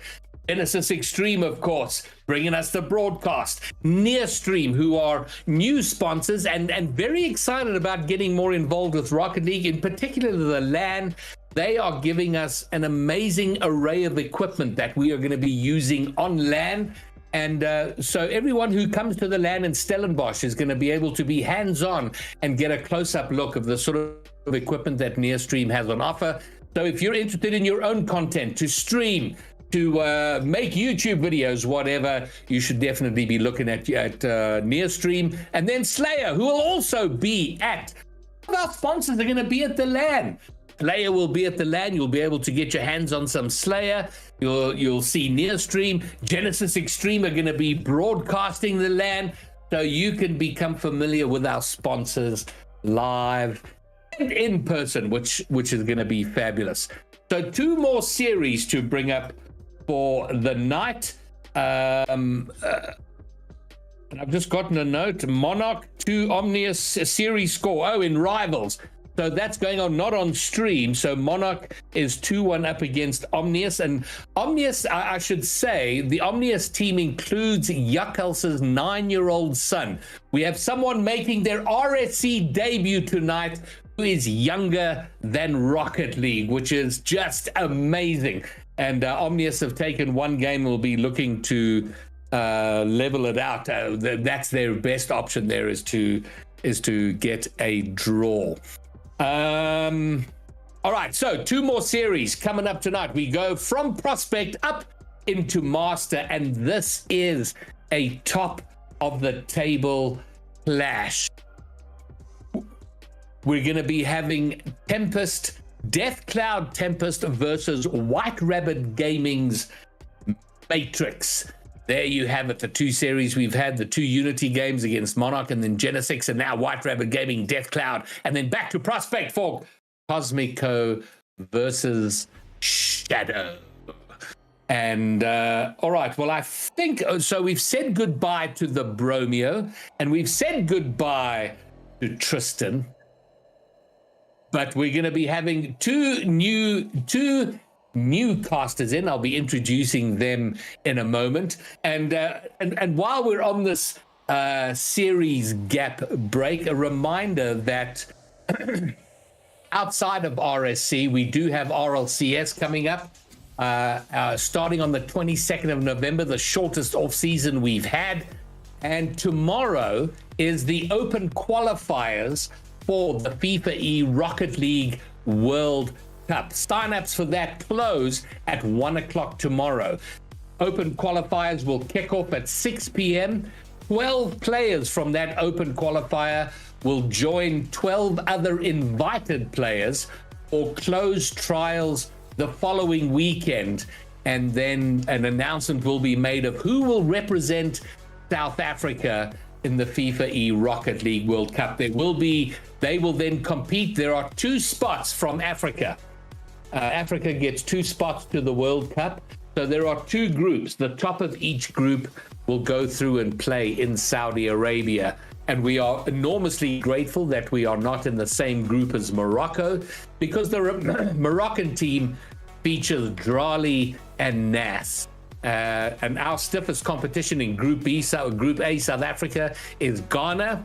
Lankai will be on that team. But that's all taking place tomorrow and next weekend. The South African national squad will be announced on the 7th of October, and they'll be going to Saudi Arabia in December for the FIFA E Rocket League World Cup. And then just before that, 22nd of November, is when RLCS 2026 kicks off. And a reminder, and I'm sure nobody needs reminding, that we have a 2/3 rule. This has been our biggest victory, is that we are guaranteed to have SSA players on LAN in the majors and at Worlds next season, which is fantastic news. We will, however, see a lot of imports still involved, but an import player can only make up a maximum of 1/3 of every team. So I think that's all the big Rocket League news outside of RSC. We're in week 5 now. That leaves week 6, 7, 8, and 9, and then the playoffs. The playoffs start that last week of November. We'll have Prospect on Monday, Rivals on Tuesday, Elite on Wednesday, and Master on Thursday. So look out for that. And now we will move on to our Masters series, and bringing that to us are going to be Dank Avocado and the Muzzler. So things got a bit tense. We had to turn to our bench and get Dank Avocado off the bench into the casting booth, fresh out of Leon. So Dank, this is your first cast, right, on RSC, the season 4 at least. For SSA, yourselves and you guys, yes it is. Looking forward to it. Obviously you got today with the Masters, a bit over my experience level, but I love casting them because it is brilliant to watch, because you see them double taps coming through with precision. So yeah, looking forward to it. We're good. Well, those who can't do teach, and those who can't teach will cast about it, Muzz. So that's where we are. And Muzz, you also pressed into duty, so thank you very much for being here. Always good to have you, and really looking forward to you, me, and Bromeo are representing Gauteng at the LAN next week. Yes. Thrilled that you're flying down for it. Yeah, I was super keen. It's so close. 3rd and 4th are around the corner, Greybeard. It's gonna be super good. Gonna be banger. Okay, gentlemen, so we have a top of the table clash. Death Cloud Tempest versus White Rabbit Matrix, and it is place 1 and 2, top of the table. Everything to play for. Death Cloud are yet to drop a series. Tough work for White Rabbit, but gentlemen, bring it to us. I will. So yeah, as Greybeard just said, Tempest have not dropped a series yet. They've only lost 3 games. So that's games, not in total. Yeah, Muzz, what do you think is going to happen on this one? Do you think it's going to be them taking it away, or do you think White Rabbit Gaming are going to pull something out? I mean, I was looking at the roster of Death Cloud, right, Dank? I said immediately, Tashao and Heatsy, the French lads, they're bringing something to it, and backed up by the expertise that Friction brings. Is no wonder Death Cloud Tempest have not been losing throughout the whole of the Master tier as well. They're taking on White Red WRG Matrix, right? And Matrix, we look at on the other side, yeah, you got Ravi, fantastic roster, Galaxy, and LDC coming all the way out of Belgium there, Dank. And so I think it's going to be a tough one. It's going to be a fight. Do we go, a draw here, 2 apiece? I doubt it, though. I'm not sure which way it's leaning, possibly to Tempest. How are you feeling? I do feel that Death Cloud is probably going to pull it out. Look at some of the results from last week with Friction and Wessel. They're the ones that they've got to keep my eye on for this one, for the Death Cloud roster. They were the ones that were scoring them goals, making sure they are securing that series. So in my opinion, I think Death Cloud is probably going to take this one. All right. I mean, it's two Death Clouds here on the panel. Of course, everyone at home, get the votes in chat there. If you believe in the reunion kind of luck and strategy through Tashao and Heatsy, then of course you're back in Death Cloud. If you want the homegrown flavor in Ravi, then it is going to be Matrix. Here we go. 4 games standard are in front of us. So here we go. WRG, Death Cloud. WRG already putting one on the net, and Ravioli. That's a good meal and a good first shot within 9 seconds of this start of this match. Incredible. And that nice 69 ball speed. Yeah, and I think we were talking a bit off air as well, saying kind of the growth in Galaxy and how he's been playing a ton here in SSA. Now he's kind of really peaking right now, so we want to see what's going to happen. And of course, LDC coming in with a ton of RLCS and Rocket League experience himself here. So just a nice all-rounded team on the side of WRG. Of course, this is Masters tier, and so like you said, Dank, everyone's just maybe leagues above both of us though, and that makes for good Rocket League. So you see the boost control, the wave dashes on the walls, the difference in skill level compared to what I can do anyway. It's incredible to watch. Like, you watch the pros of the RLCS, and obviously some of these guys, that's probably going to be what they're aiming for in their careers. So you come in the RSC, SSA, you get that experience, you move forward to RLCS, and it can only go up from here. So you win this one, and yeah, it's great to see homegrown talent as well. So SSA, a very small minor region, as they say, but it's only up and coming, and it can only get better. Yeah, of course, and still Death Cloud trailing at the moment, and we see pressure being put down by Teshao Heatsy. Oh, there we go. The reunion buggers, they find each other here, Dank and Teshao playing to the wall. Their nice little tap, gets the second touch, finds Heatsy, puts it into the bottom left-hand corner there, and there we go. Death Cloud, bring it back. You see that, just Heats had the tiniest bit of boost there, and he just waited to that last second just to go ding and tap it right just past them. 2 goalies, may I say, because there wasn't one, there was 2. The Heats has got a full tank of boost here, pass it across the Friction on the net, Ravioli manages to get it, but Tesco, he will secure that 2-1 for Death Cloud.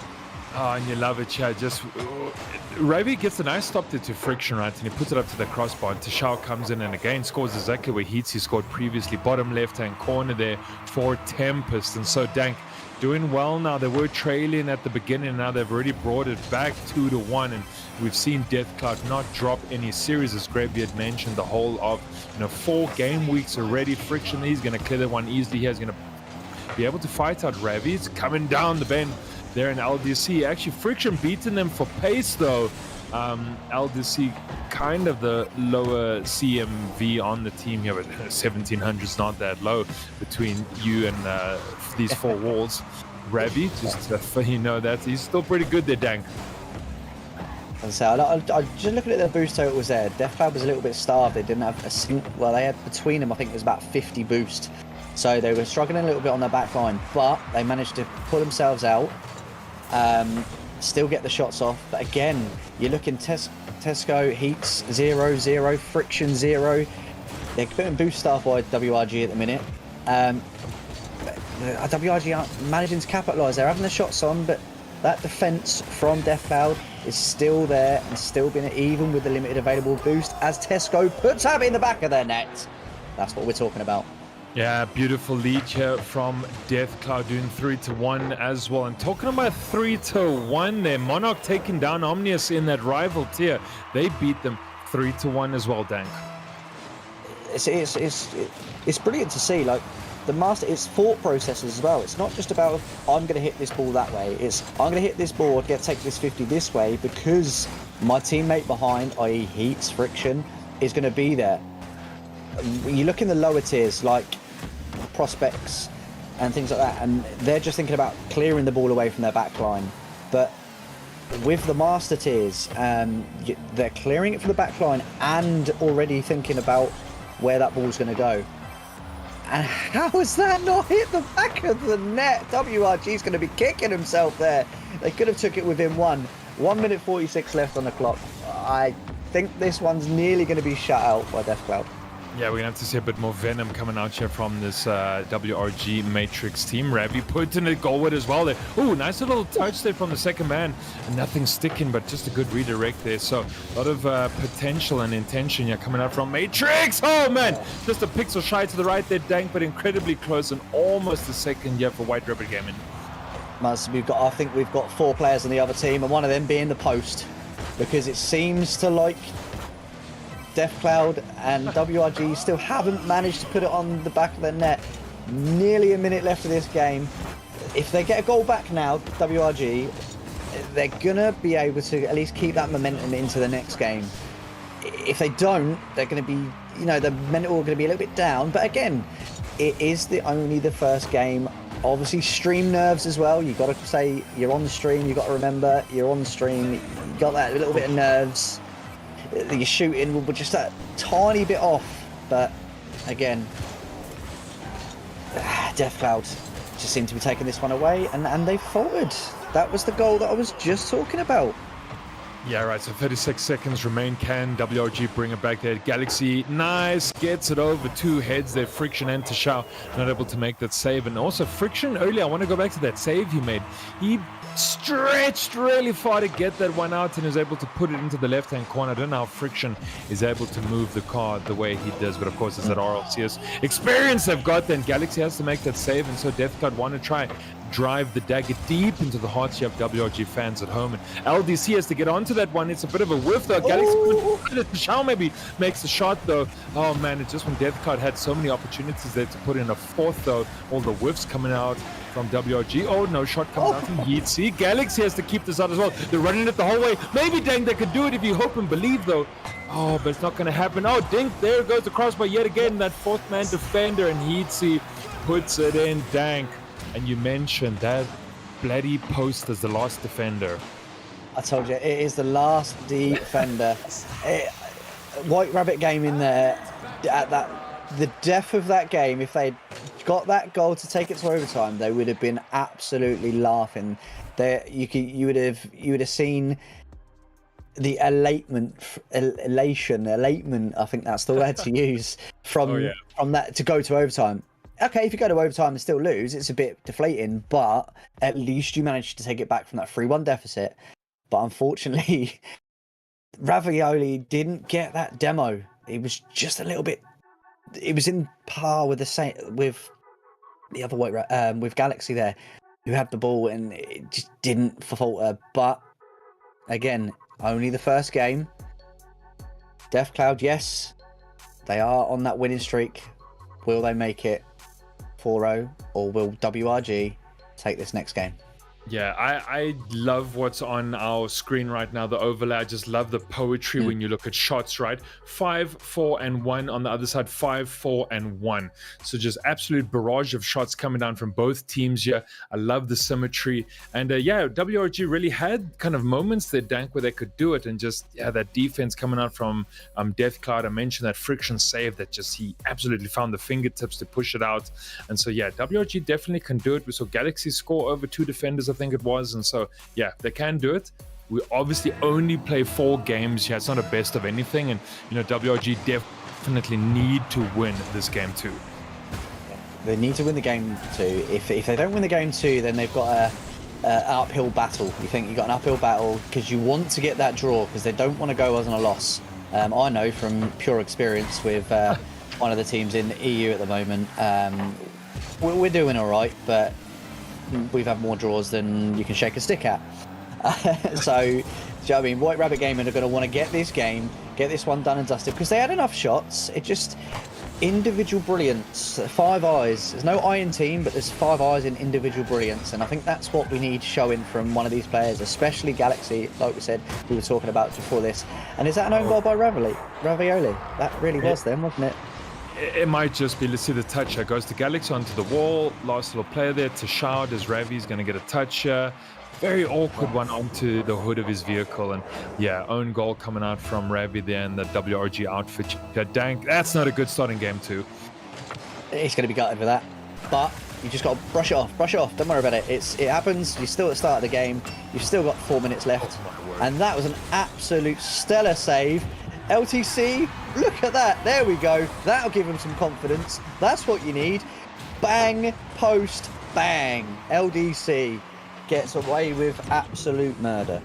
It starts with such a crack of a shot there coming up from Tashao, and you just think he's going to be able to score that one. And then LDC, no one's home. He sees he can send such a long shot coast to coast, and you know, brings WRG back through that one. And you know, sometimes all 3 of your players can't be so high up and kind of vulnerable at the back there. Ravi looking for a bit of a aerial prowess there, cut out by Tashao's looking for a bit more. LDC though, of course, the kind of a tactical magician that he is in the coaching booth, is able to just, you know, read this map so incredibly well and instruct Ravi and Galaxy to do the things he needs to do. Talking about LDC, there it is.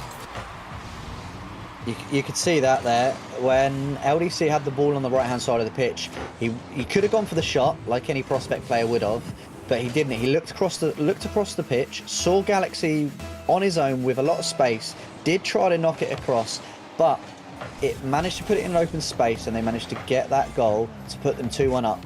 Obviously, it's only a minute and a half of this game gone, and DeathCloud, obviously, you think they've got the mentality, but it looks like Friction has AFK'd, because he was just stopped in the middle of the pitch there. Yeah, still seems frozen at the moment. Now everyone's back on track. There it is. Ravioli gets the goal. And yeah, you wanted WRG to come back in the second game here, and Dan can try at least maybe force a draw or even a victory here in the series. And yeah, Ravi with that dunk is going to be doing the business. I think, like you said, some of these players have played in RLCS, so they would have been used to, unfortunately, some of the teams we shall not mention, some dodgy EU imports, which I'm glad that the 2/3 rule is now for SSA, but you think you're playing against them players as well will also give you an advantage in this sort of scenario as well. Can this go in? LDC, is he going to get the flip? No, he didn't get the flip reset, that's unfortunate. But yeah, you see the tactical abilities of these players, and again, it's fantastic to see that obviously there is a few whiffs coming out, but hey ho, who hasn't whiffed the ball? We all whiffed the ball, right, Muzz? Yeah, now of course that comes part and parcel with the job, Dank, definitely. And you know, you're talking about those kind of all those EU imports who've had to play against, you know, the Iron sharpened iron here, and there we go. Galaxy extends the lead, 3-goal difference here at the moment, and WRG having a cracker of a second game. Yeah, Galaxy we did want to see pop off, and you know, again off screen we're talking about Galaxy and kind of his growth throughout the SSA scene, and so he's, you know, doing exactly what he needs to do for this White Rabbit gaming team, is step up, right, lead from the front. You spoke about that individual brilliance. Now to Shao, can he get it over Ravi? It's not going to happen. The ball comes down there for Galaxy, decent catch. Does he have the whole way to go through? Maybe he's going to look for the pinch. He can get it. Oh, Galaxy! Man, that was a beauty. There we go. Off the, is Genisus saying no? He got a flip reset, managed to pinch it against the ground just enough to beat Friction and Heats there. That was brilliant by Galaxy. He is now woken up. It's like, hello, we're here. We are here to take your unbeaten run, and we're going to take it from you. You can see, look at the patience there by Ravi. Stellar performances. As you can see, the word that I like to see that Greybeard uses quite often is banger. And that's what I want to see. I want to see a banger come right in the back of them nets.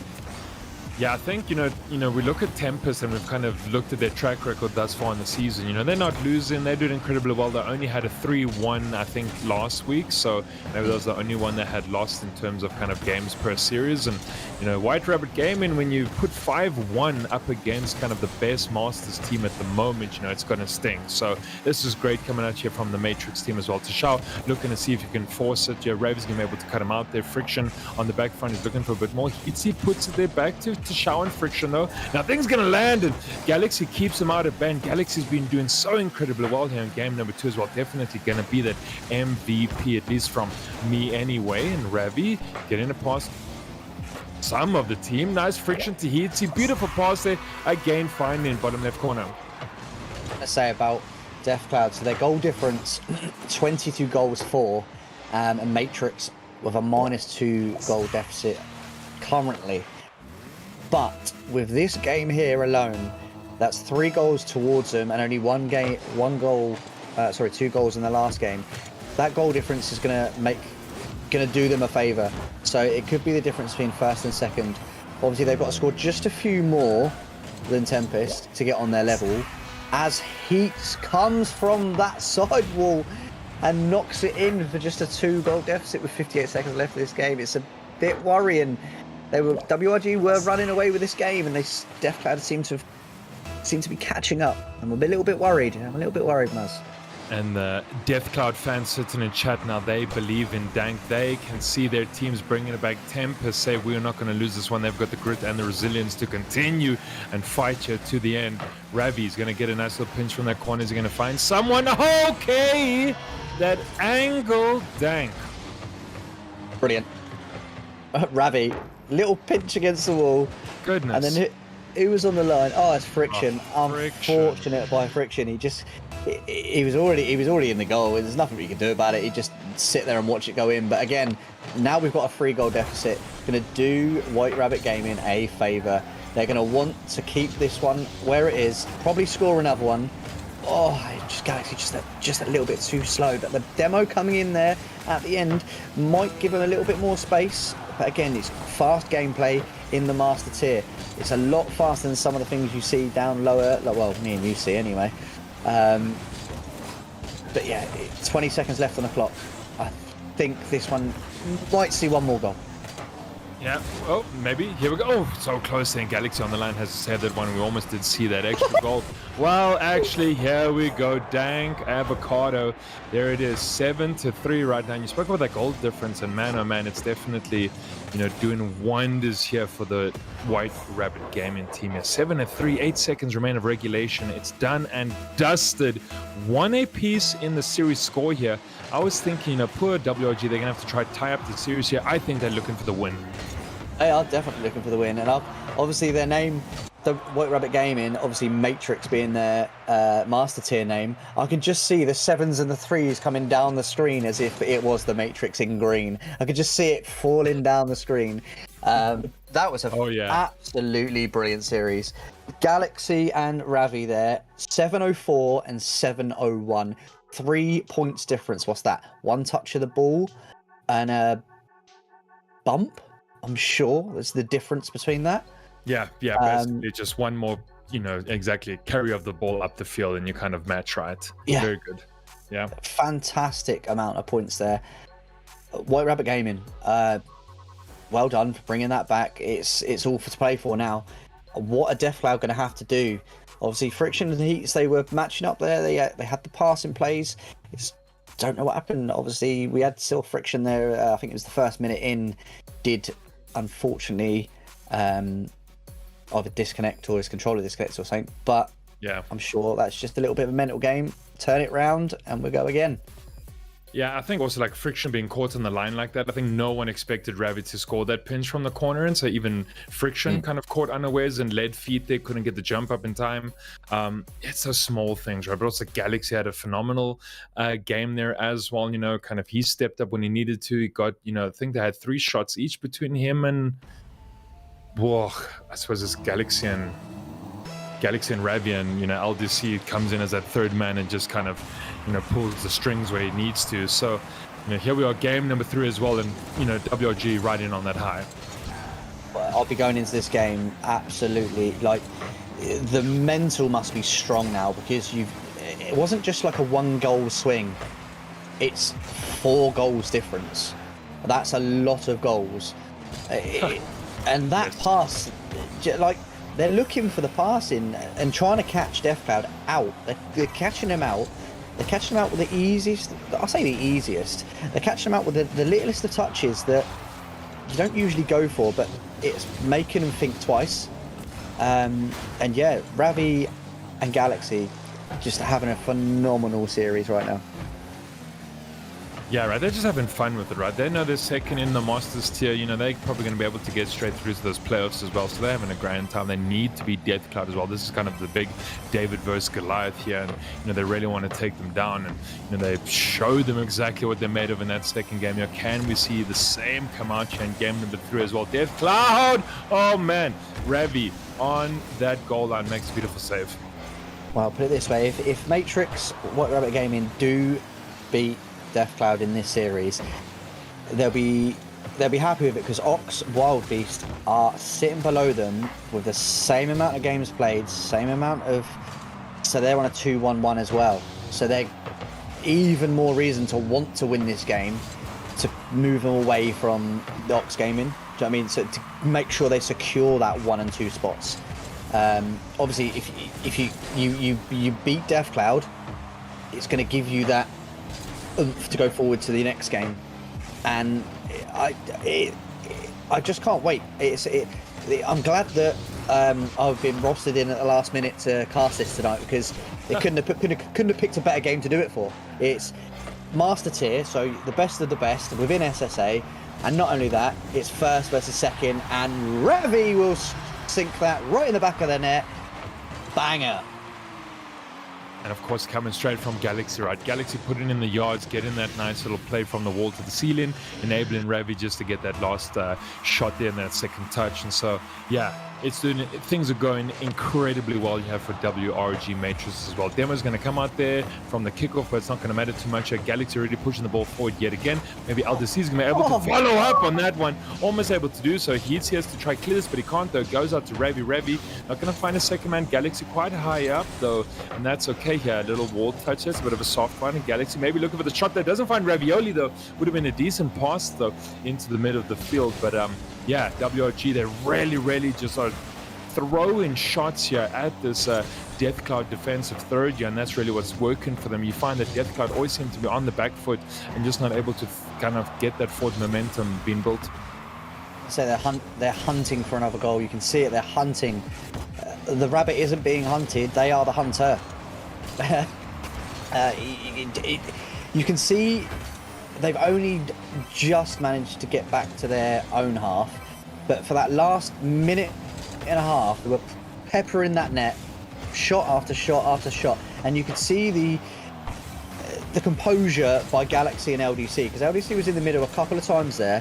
He just stole their big boost, went back, had another shot, stole their big boost, went back, had another shot, and it's just unfortunate that Deathcloud did manage to get past him. But now we're on the returning end. Will Deathcloud, Heats, Friction, will they manage to link up and get a goal? And that's a massive save there. Massive save. Friction, no boost. Can he do something with it? Galaxy, no boost. Manages to keep it in that midfield. Just when you think kind of Deathcloud have put together that offensive pressure, right, you just find that there seems to be a WRG player waiting on the line, the LDC on the near post, just saying thank you. You know, you're not going to be able to breach these goalposts. And so, yeah, WRG holding their own at the back here. Not kind of the firecracker of a game we saw in number 2, but yeah, they got the 1-goal lead, which is perfect. Ravioli kicking the one all the way downfield as well, caught by Tashawan up for LDC, bit of an awkward touch downfield as well. Oh, can they get the dink in? They cannot. Tashaw again missing that one. It's our French prodigy from Reunion Island. He's going to be feeling a bit bleak how this kind of games 2 and 3 are panning out here for Tempest. Heatsy's going to catch someone, he can get past one, can he get past Rave? He's not going to be able to beat on this midway line. Tashaw with the fight, they're bringing it to them. And that's what you see here from these master tiers players here, Dank. They just bring that fight to you. They're not scared to be, you know, quick and aggressive. And so both these teams just playing quick, playing hard. Ball coming down the left-hand flank. Tashaw with that catch though, but again, LDC in your face. Galaxy pops it up. Maybe wants to look for the second, can't get it though. Just, you know, they're running down the clock, and that's okay because they can win. You saw there, not as the only person that had boost was Tesco. He had Friction Heats was 0 boost. They could not get out of their half, and that it's only 1 goal, but that 1 goal has done them favors because now they are on match point to win this series 3-1. If they win this next game, obviously the points again, they're not going to be as good as last match, but you can see Ravioli there, 317 MVP, followed closely behind by his good old mate Galaxy. I mean, you didn't even need to repeat game 2, right, Dank? Because you got the win. You are now 2-1 up in the series. And as you said, you know, this is the point where WRG can finally upset the apple cart that is Deathcloud Tempest here in the Masters tier. You know, Monarch, we saw them win 3-1 in Rival. Maybe WRG are saying, thanks guys, we want to also do a 3-1 here in the Masters tier. 1 more game ahead of us, Dank. Deathcloud going to actually manage to bring it back to a draw, though? That's the question. Yeah, I think they're going to be wanting to hope for it because a loss isn't what they're looking for. Obviously the best scenario for them now is a draw. So even if you did what White Rabbit Gaming did in that last game, score 1 and just keep it as the 1-0 scoreline and go into the next. Yeah, it's a struggle. I don't know where it's going to go. White Rabbit Gaming is going to be wanting pouncing on them and making sure it's their game to win, but Tempest aren't going to want to lose that game. So it's, again, I said 2-2 at the start, didn't I? So we could be there. I mean, this is exactly that opportunity and moment, right, where Deathcloud have to do something. But when you start the first couple of seconds with a Ravi goal like that, again assisted here by Galaxy, I mean, you just feel scared for Tempest. Yeah, that wasn't the best start after just 6 seconds. Galaxy and Ravi, they clearly link up very well. I wouldn't be surprised if we saw them. Oh, again, there we go. There's 2 already. We've only played 9 seconds of this game. I was going to say kickoff strats, and it looked like a kickoff strat from Friction, but it went in the favour of WRG there. I wouldn't be surprised if you see Galaxy and Ravi in the 2v2 situation in RLCS, because that's the new addition this season. Yeah. I mean, a lot of players, they find the chemistry here and they say, let's link up or let's do something. And, you know, maybe that's going to work out. Maybe Ravi and Galaxy are having a ton of fun and, you know, that's working out for them. But 2-0 right now in the first, again, minute of regulation, folks at home. And WRG are having a whale of a time here in this series. They do want to beat Tempest. Heatsy looking for the action, though. That's going to be several pixels to the left, and that's not going to land as well. Tashao fighting Galaxy. Galaxy wins that fight. Ravi's going to follow this one up quickly. Wants to beat out Heatsy. Heatsy not really controlling this ball, though. Not kind of allowing his team to be able to deal with the threat that is WRG, and so Ravi not able to do too much out of that corner, but makes his presence felt here. Galaxy looking for the touch. He does well enough, though, to make sure that no one from DevCloud is able to get a hand onto that ball. Heatsy here from the left-hand side. Not getting the best touch on it, though, and Ravi beats him up to it. Does the Galaxy underfoot, though. Looking for that second touch and that redirect. Nothing is going to land for them, but when you are 2-0 up, you can sometimes afford to miss them. So I'm sure you got the LDC's the Belgian import, if I'm not mistaken. Yeah. And you think if he is playing on Belgian servers, he's going to have a higher ping as well. So you're playing in Master on higher ping, you're letting Galaxy and Ravi farm for you, and you're just being that solid third man in the back, and it's working in their favour. And look at that on the screen, 3-0, 3-0, 3-0. It's a good little thing, but WRG, 3-0 up. DevCloud really just need to score 1 to bring their mental back just that little bit. But I don't think WRG is going to let them. I think we're going to see some more goals by WRG in this. And I think that for that... Oh, hold on. Will I just cast a curse at WRG? I do hope I haven't. You might have, Dank. We're gonna see what happens here. But you know, talking about Aldis, I think it's just that kind of experience he brings to the table, and what he's saying in the comms on the DC call, I think, is really what's instrumental, right? How is he helping Ravi and Galaxy be the best players that they can be at the moment? And LDC though, you can't miss that ball. But anyway, so did Galaxy as well. So just when WRG could go up there by 1 more and make it a 4th, and a flick coming up there from DevCloud. What's going on? Everyone's missing it. Open nets, and the flicks aren't going in, and Tashao can't score, and LDC can't score. And you know, you think we're watching the Masters tiers here, Dank, and nothing's going into the back of the net. Oh, that was a save off the line, I'm sure it was. That was incredible. I don't know what DevCloud player it was, but is that just it? Oh, it's that crossbar again. I told you, there's 4 men. There's 4 men on that WRG team. There's not 3, there's 4.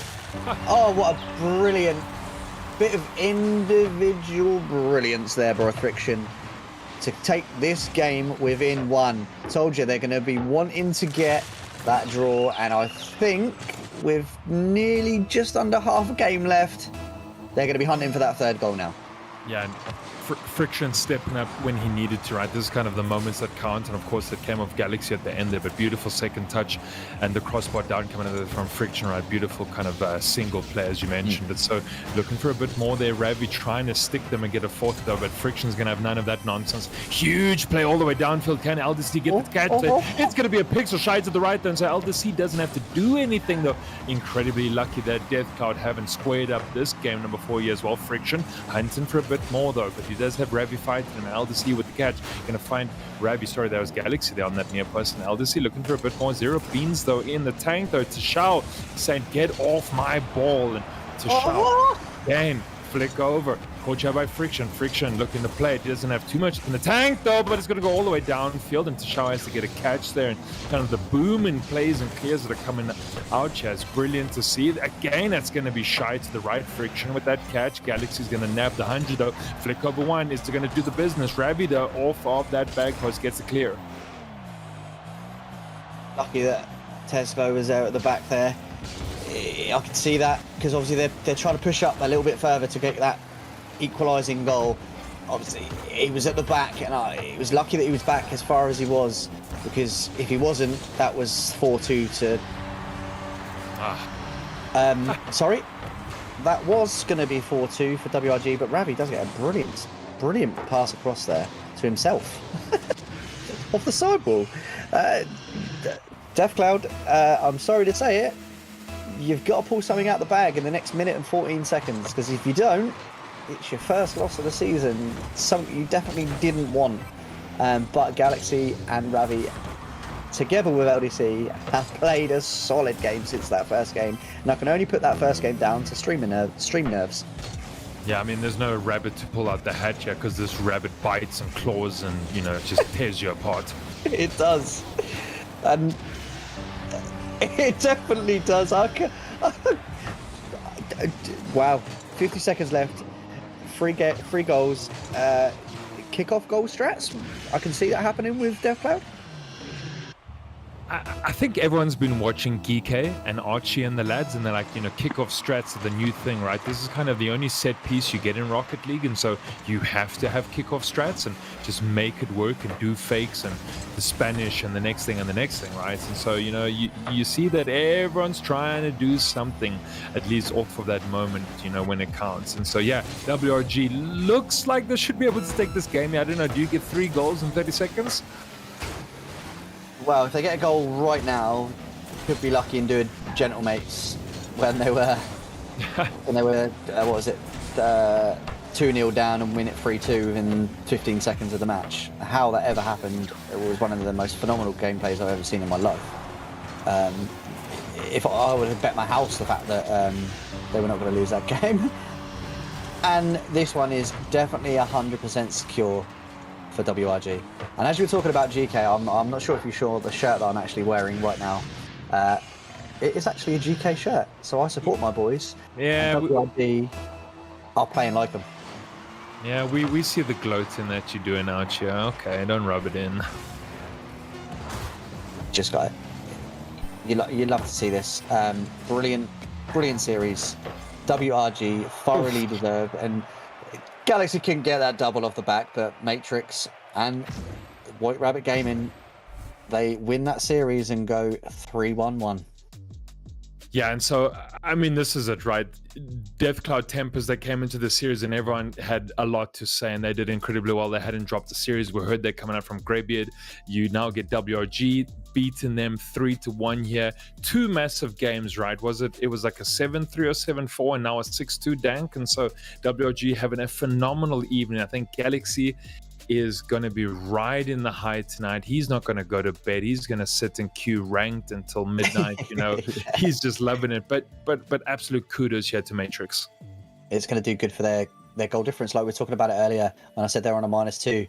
That second game and this fourth game, the goal difference is going to do them a favor. Like, it's going to improve with obviously week 4, week 5.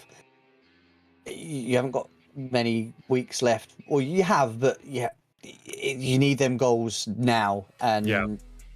Galaxy 3-1 in this series. Fantastic performance by Galaxy, Ravi and LDC. It's unfortunate for the DeathCloud roster of Tempest, but again, you can't take it too bad. You've won 4 on the bounce without losing a single match, and you only lost 3. It's only this one that's caused you a real problem.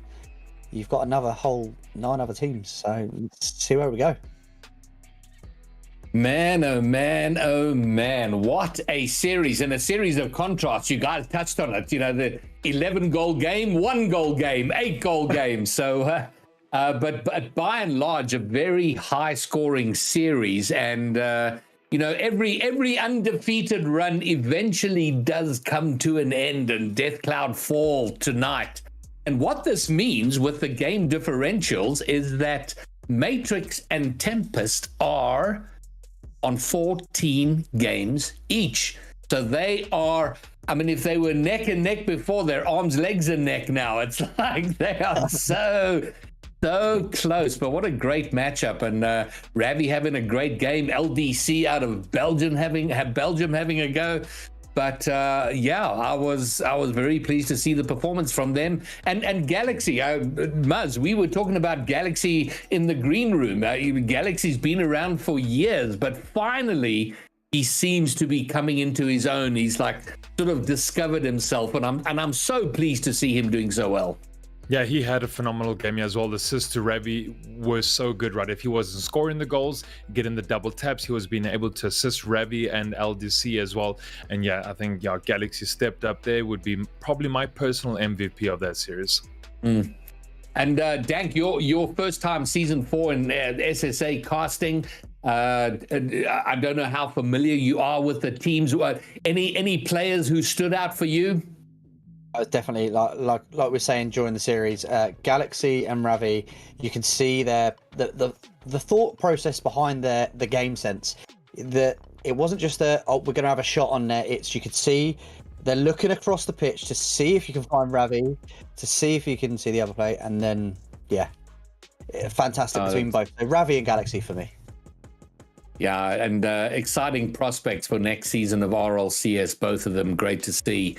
And so now we go from Master, and Master tier is wonderful. You get to see some really good technical Rocket League, but now we go to the undisputed entertainment tier of RSC, the prospect tier, for our final series of the night, and that is Cosmico versus Shadow. And Cosmico having a banger of a run so far. They're second on the table. Also have not dropped a series, so looking good. Shadow sort of middle to lower, but so they've got some work to do. So gentlemen, take it away for us. Cosmico versus Shadow in Prospect. You can see Cosmico, very similar to the Death Cloud story, not dropped a game, so they're probably not going to be wanting to drop this game. Obscurity, Shadow, I know personally because I play with one of the GMs, which is Mutz. I know he's going to be watching, and he's going to want them to get up that leaderboard. Yeah, I mean, that's 100% the case, right? An old teammate of mine here as well, Dank High Frequency, he's playing on Shadow. He's, with Joe Soap and Skippy, and they probably feeling like the season's been a bit of a wash at the moment.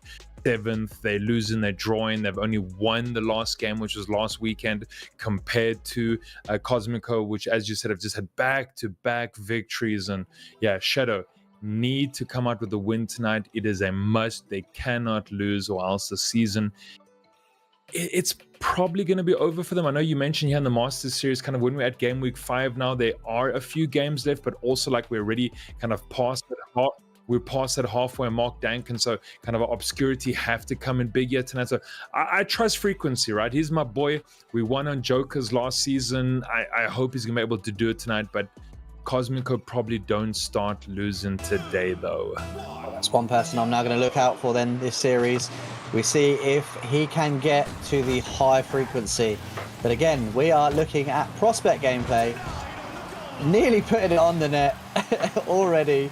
You're going to see a lot of commits or double commits, but again, there's going to be players on these rosters. Obviously, you got, like you said, a good ex-teammate of your own, High Frequency. He's going to be wanting to show up, making sure he's looking for his teammates, getting them passing plays. But the other person I'm looking at, whether it's because I just like his name, but it's Berserker. It gives me sort of good vibes that, again, he is the highest CMV on his team, 1235.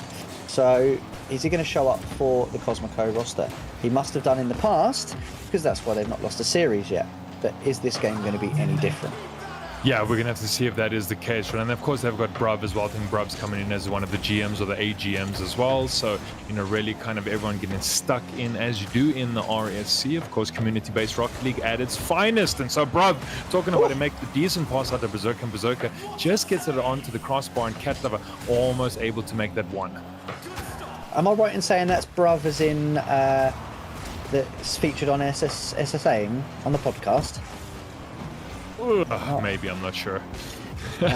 I'm sure Greybeard will be able to tell me on that one, because if it is, I've been interested to watch Bruv's gameplay, and obviously I didn't realise he was prospect. So it's an interesting. You got two people then. So I've got the high frequency to watch on one side and the Bruv to watch on the other side, just to see who's actually who's got the beans, as they say. Yeah, now we're going to see who's going to be able to stick it to the man here. And yeah, 4 games ahead of us of fun prospect here. Rocket League, as Greybeard said, this is the entertaining stuff. And there we go. Berserker, the man with the big CMV. Told you. I said it. His name. I said his name. Berserker. Bruv just sort of, jumps past it and goes, "No, not for me. You can have it, Berserker. You have the goal. You're the man with the high MCV. I know you're going to get the goal, so here, you have it." Brilliant. Cosmico, 1-0 up. It's only 2 minutes of this game gone. Not really many shots, really, as of yet. The Berserker does get that, and a brilliant little save by Joe Soap there. And I see the 2 saves being registered by Frequency, and actually 3-4 from Joe Soap there. So 6 just between the 2 of them.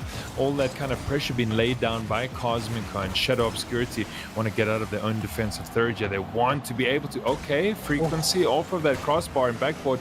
Kind of feeling a bit awkward. They're not able to push that one out there, but luckily not conceding either. And here we go, counter-attack being put down by Shadow, but again, ball gets sent the length of the field, and High Frequency as a play from his own corner nabs the 100 though, but isn't able to get onto the possession. And Cat Lover wants to get it past Joe. Joe's going to run it up that right-hand flank. Bruv with the catch, and Bromeo telling us this is exactly the same Bruv, so all eyes on him today. Almost a bump play onto Frequency. Frequency getting it out, still running it upfield.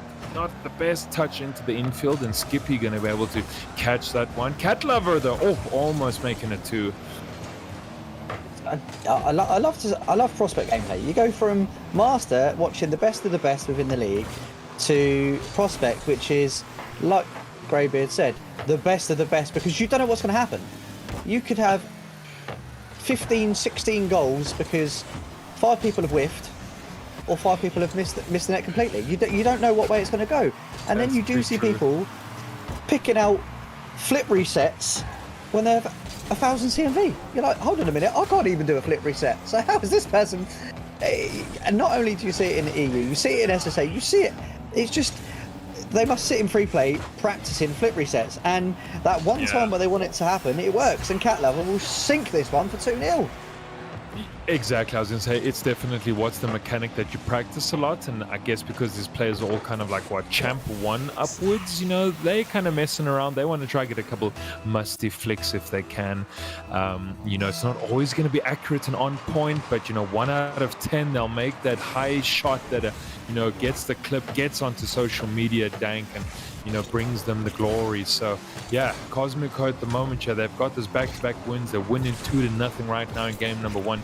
Still, minute remaining here. What can we see coming out from the lads? Skippy intercepting Cat Lover there, but Bruv makes that catch, so gets the flick over one. Can they play it up? We spoke about Berserker being, the big man on campus here. And he's got a goal to his name. Skippy touching it out to Joe Soap. Joe Soap with the catch. He wants to get a goal. They want to get redemption for Shadow, and Bruv out to that side. He's going to run it up. Oh, he's going to get the beautiful whiff. Yeah, that's it. Bruv, the whiff master general. But Cat Lover will sink it for the 3-4. That's what I mean. The thoughts there. It's the whoops, I've backflipped off the wall. Oh well, don't worry about it. My teammate, you go, and then but this is still got the goal. So Cosmico, 3-0 up. Bruv got saved by his good old teammate Cat Lover.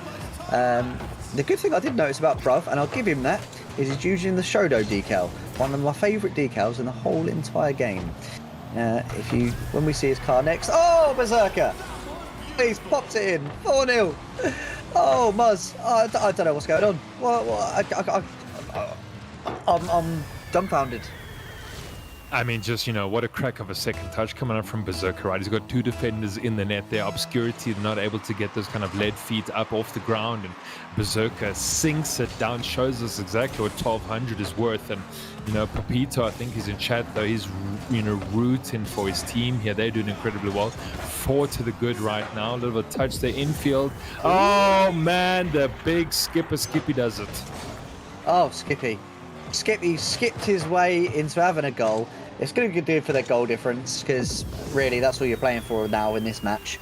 You've got 7 seconds left. Even if you can get one off the kickoff, at least it's only a 2-goal difference rather than a 4-goal deficit. So there you go. You've got Heats in chat giving it the W's for Cosmico. He's happy. They're happy with that. But what has Shadow got to do now? You said your friend of yours, High Frequency, he's got to, you know, he's got to show up in his next match.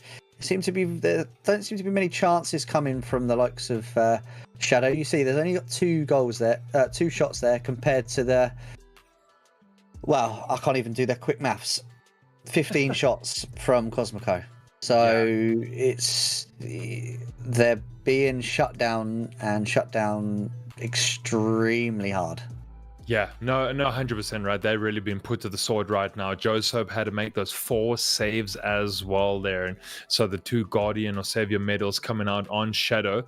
But of course, it's because there's the barrage of shots coming out from Cosmico. And, 4-1 shows you exactly what they mean. And yeah, 400 apiece except for Bruv. He's just coasting on the team right now. But you know what? I've got a feeling we're going to see Bruv come in real clutch in game 4. There's going to be an OT where he has to score the golden goal. You mark my words. Okay, I agree with you. I can see Bruv coming off the sidewall, knocking it in the top right-hand corner, going, "Thank you very much. Look at me. I can play Rocket League." Yeah, so I don't know. I know I can hear Mutts in my ear now. I know he's there going, "Right, lads, you're on defensive this whole time, but have a look for your other players like Joe Soap, High Frequency. Have a look for him. Make sure if he's to your right, look for that good outcome. If you're not on the good outcome, be in the bad outcome. Let's see which way we can actually get it, and let's get these goals and get the shots at least. At least get the shots on target." Yeah, we're talking about Joseph. He just put the massive bullhorns on the top of his car right now. He means business with that topper. And so game 2, let's see what's going to happen here. 5 minutes ahead of us. Can Cosmico Obscurity bring it back? But Berserker, he's already going to sink one. Bang. B-A-N-G. Bang. Berserker, again, just manages to beat out that last defender. Flips his car on the side and goes, "Thank you very much. We've only played 18 seconds of this game and we're already 1-0 up." Bruv tries to get that pass forward, doesn't manage to get it. Cat Lover will take a tiny little touch. Joe Soap, little bit awkward there. Does see Skippy to try to pass it across, but Berserker shuts him right down.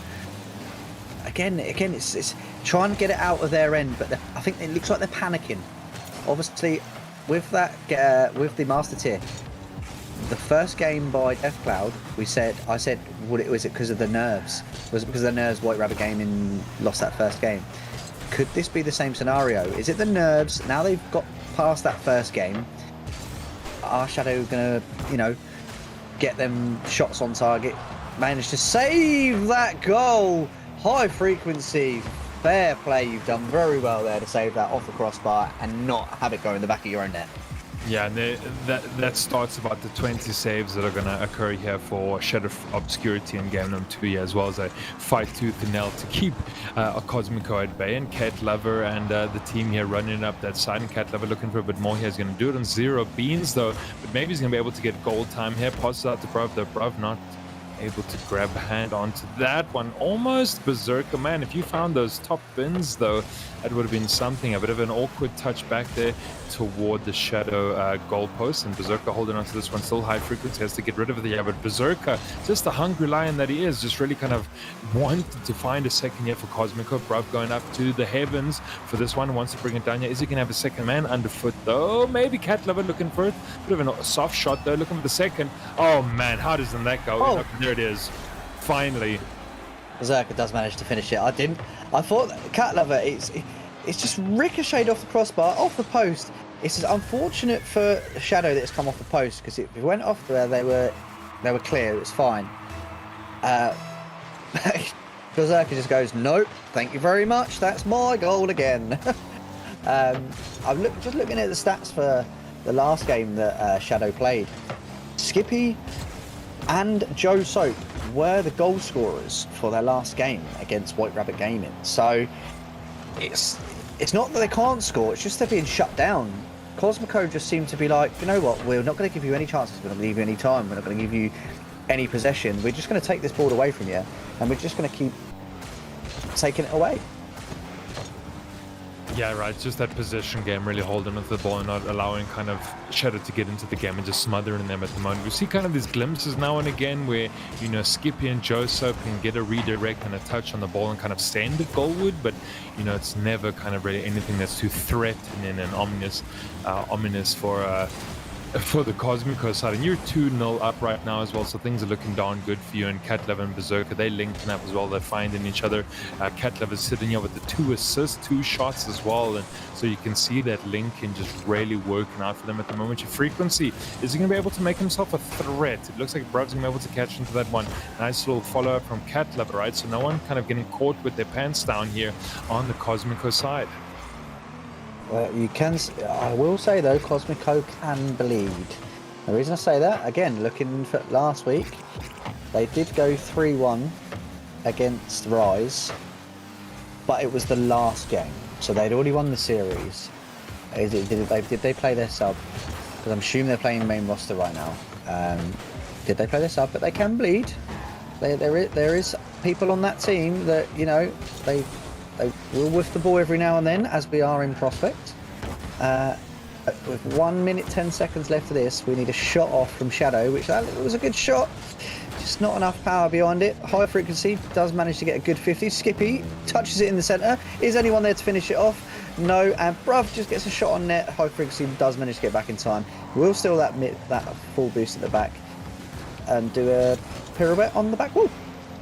Yeah, Bruv thought he was going to get a freebie there, right? He thought this was going to send that kind of a half shot all the way downfield and, you know, make it rain. You have the Cosmico team, but everyone wants to make sure that Bruv is just not going to be that guy on the pitch tonight. And so there we go, demo coming out, but 2-0 still lead you. Cosmico, they're really holding on to this one. Berserker is going to kick that out and, you know, all the way out to Joe's Soap with those beautiful bull horns. Holding on to it, Bruv, able to send that one downfield catch here by Frequency, and it's a little bit too late here, Dank. I don't think Obscurity are going to be able to claim much here in Game 2.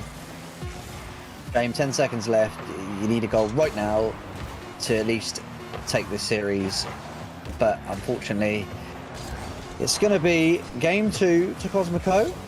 I'm sure Bruv, Berserker, and Cat Lover are going to be rubbing their hands together because, again, they haven't lost a series yet. They've actually only lost 2 games completely out of their whole 16 games played. So, yeah, they probably want to get a 4-0 sweep here as well, so they don't lose any more games. But again, will they play that 4th? If they do go to the next game and win the next game, will they play their sub on the 4th?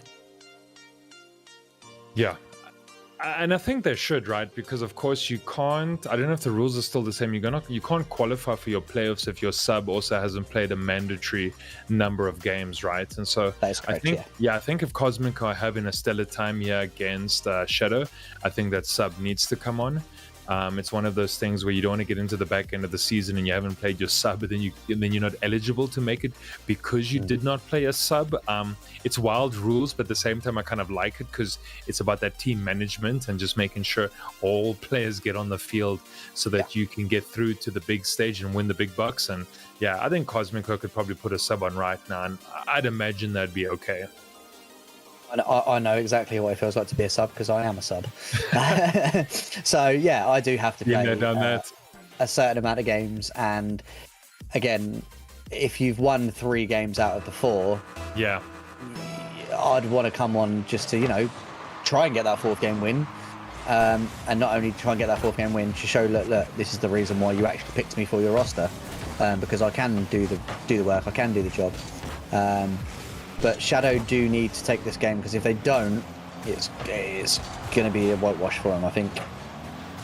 Oof. Well, immediately off the bat there, Bruv trying to get an early goal here in the first, again, minutes of regulation. We've seen Cosmico do this kind of game after game. They can just score straight from the onset. and it kind of just ends in victory for them because they're just able to keep that momentum going for 5 minutes as well. Yeah, it's prospect here, and you kind of might not think too much of these players, but Cosmico definitely able to keep that pressure going the whole entire time. And, Shadow Obscurity really just been on the back foot as well. Yeah, we've seen tons of saves coming out from them. They're great in defense, but often not able to turn that into decent offense. And so let's see what happens here, game 3. Sure, after this game, GM Mutz is going to have a little chat with him and say, look guys, it was okay game for Shadow. We need to do this, we need to do that, we need to try and give it a little bit more pressure. Just a little bit of coaching, I think will go a long way, because I'm looking at the gameplay and it's like they've got the mentality, they've got the theory behind it. It's just a little bit too slow, and that's what Berserkers are Berserkers. That's what Cosmico, and Berserker is capitalising on. They can see that they're sat back, waiting for the shot to come in or waiting for the challenge to come in, and then they're not allowed getting the shot off. But Joe Soap will push forward, high frequency. You can see he's got half a tank of boost, and just fumbles that possession away, and again goes straight back to in the arms of Cosmico. Right, well, a 0-0 ball game in front of us right now, kind of something we aren't used to here in this series. It's been, definitely a real fun one to watch at the moment here. But, Shadow, all those saves we've seen coming up from them as well. Maybe Joe Soap can do it. There it is. He gives them the horns. Well done, Joe Soap. That's what we want to see. Give him the 1-0. Give him the 1-0 start off. That will give them a little bit of, get up and go. It's like, yes, come on, let's go. Let's do this. We're 1-0 up. We get another one and we're in with a draw. That would be the mentality that I'd be thinking about in my head. We've got one, we get another one, and then at least we can hold them off for the rest of the game. Berserk has nearly got that amazing double tap. High frequency with the absolute wonder save there. But the pressure is still on. Joe Soap will manage to take this one away. Can he get the touch? No, we can't. But Skippy, again, there. That's what we want to see. Skippy was there to... If Joe didn't get that touch, Skippy was there to touch it. But it's all gone a bit haywire on the back line. Skippy will take this one away. Oh, manages to flick it across. Can he get the double? Yes, he can. Well done, Skippy. That's 2-0 for Shadow. Oh, man. And you know what, Dank? It's like you've given them the pep talk, right? Get the draw, force it out, get those points, take Cosmico all the way, and Skippy all the way from defense to offense and scoring the goal absolutely does the business here for Shadow. And you love to see it, right? Just kind of the best Rocket League here at the lowest tier. And yeah, it's been an absolute firecracker. And again, look, Joe Soap, he saw that Bruv was going to take one touch, so insta-challenged him. It's like, do you know what? I'm not going to let you get this touch. High frequency, touch against the back wall. Can Skippy get it in the centre for a high frequency? No, he can't. But this brilliant composure there by Joe Soap. He didn't come forward. He could have come forward like a typical prospect player and leave the back wide open, but he didn't. He was composed. He stayed still. And luckily, they've still got possession, and it's still going towards Bruv. Bruv does manage to get the save away, but... Oh, double commit there by Shadow, unfortunately. All right, so slowly head into this business end of the game, and Shadow Obscurity finally in the most favorable position, but Cat Lover looking to get a second as well. Not going to get it down from that backboard, and that's going to work out well for Shadow over Joe Soap's head, though. Cat Lover again fighting tooth and nail to try to do something with it here. Joe Soap going to send it all the way downfield. He's not going to be able to steal that 100. Oh, maybe he could come for it as well. Fine, Berserker is going to be able to pick that up. Runs at the width of the field. That's not the direction he wants to be going in here. And so Skippy looking to get in on that action. Cat Lover, can he get over one there? But Joe Soap's going to be able to catch this one. Bit of a soft, awkward one, though, and you think that could have been an own goal, but it wasn't going to be, though. And Berserker not able to get the touch as well, but Bruv comes in firing, and he gets that one goal. Bruv comes in with a golden Shodo Octane. I'm not going to be mad, because that's literally my preset as well on some of them. The thing I love about watching and casting games is it makes me now want to go and play. Like, I'm sat here and I'm like, yep, I can see what's happening. I enjoy watching it, and it now makes me want to go and see if I can do some of the stuff that these guys are putting out. Skippy, 45 seconds left.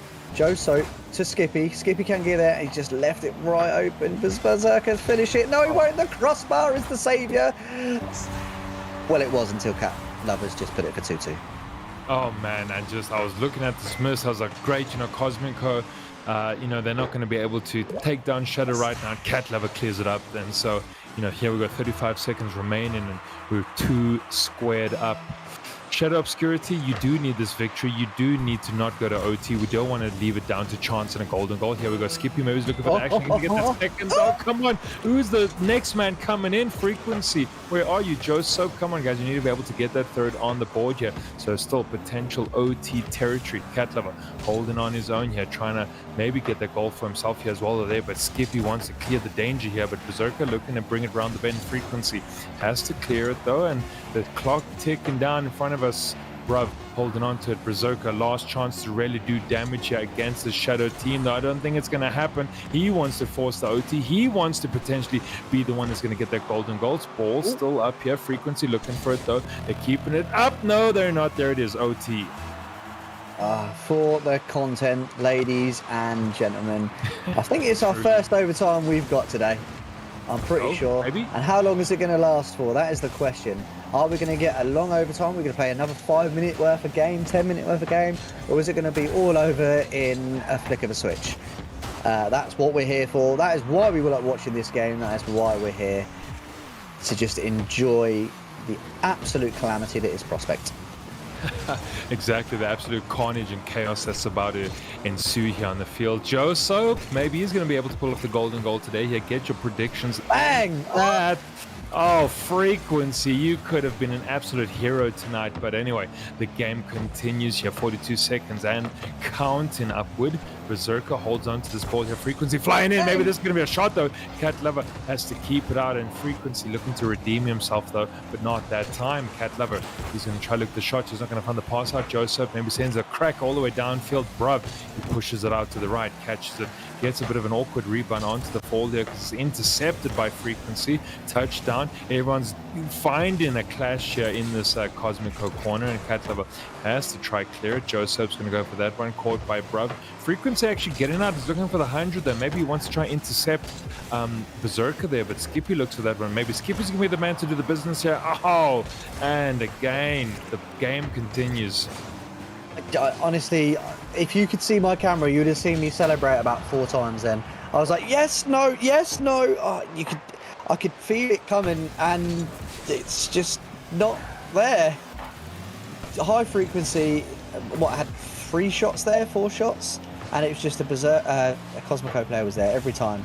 Again, he's High Frequency, just half a second too short. But it's the ending of this is going to be either absolutely fantastic or absolutely devastating, and I really don't know which way it's going to go. At the moment, it looks like it's going to go in the way of Cosmico, because they just seem to have the pressure for this last 30 seconds to a minute, and I feel because Shadow want and need to win this game. They're going to be pushing forward just that little bit too much, and they're going to get themselves caught out in a minute. But I really don't hope so, because Skippy has played a fantastic game in this game, and I do think they deserve the win. Yeah, and I think that's where the experience comes in, right? Maybe players like High Frequency are going to tell the team, remain calm, don't get caught too high up. Not all 3 players can be rotating into dangerous positions. And like you said, kind of that's where Shadow Obscurity might lose the game if they do find they fumble those rotations and they're going to be possibly too high over that midway line. Skippy holding this one down. They get it over. Can they sink this one? Oh, there it is. The lads do it. Yes, that's what I mean. I was celebrating for him because they deserved that win. They went 2-0 up at the start, go 2-2 in overtime, and they actually get the 3-2. Well done, Skippy. You've played an awesome game there. High Frequency, I think it just bounced over 2 of the Cosmico defenders there. It's a little bit frustrating for him. But the High Frequency MVP, 593. And you can even see the saves again across the board. 4, 3, and 2 against the 3 saves. So they didn't have that many shots that caused Cosmo much of a problem. But you see how many shots Cosmico have compared to the Shadow, and Shadow come away with a victory. That just shows that their resilience, their defense managed to pull through, and they actually get the win. Yeah, did superbly well. They came out firing. They got that victory. They want to force the draw here now, Dank. And so Shadow, just do exactly what you're doing, right? Play that ball. Skippy seems to have stepped up really well at the end of the series here as well. So that's going to be decent to see. Skippy there, you can see with that 541 gets the 2 goals as well off of 4 shots. And so that 50% just really coming in clutch for the team now at the moment. And yeah, Cosmico, you've had the back-to-back wins and you've done well here in Prospect, but I think when you've got, nothing to lose, right? When you're just at the bottom half and you kind of are the hungriest team on the field, that's the most dangerous team. And, that's Shadow tonight.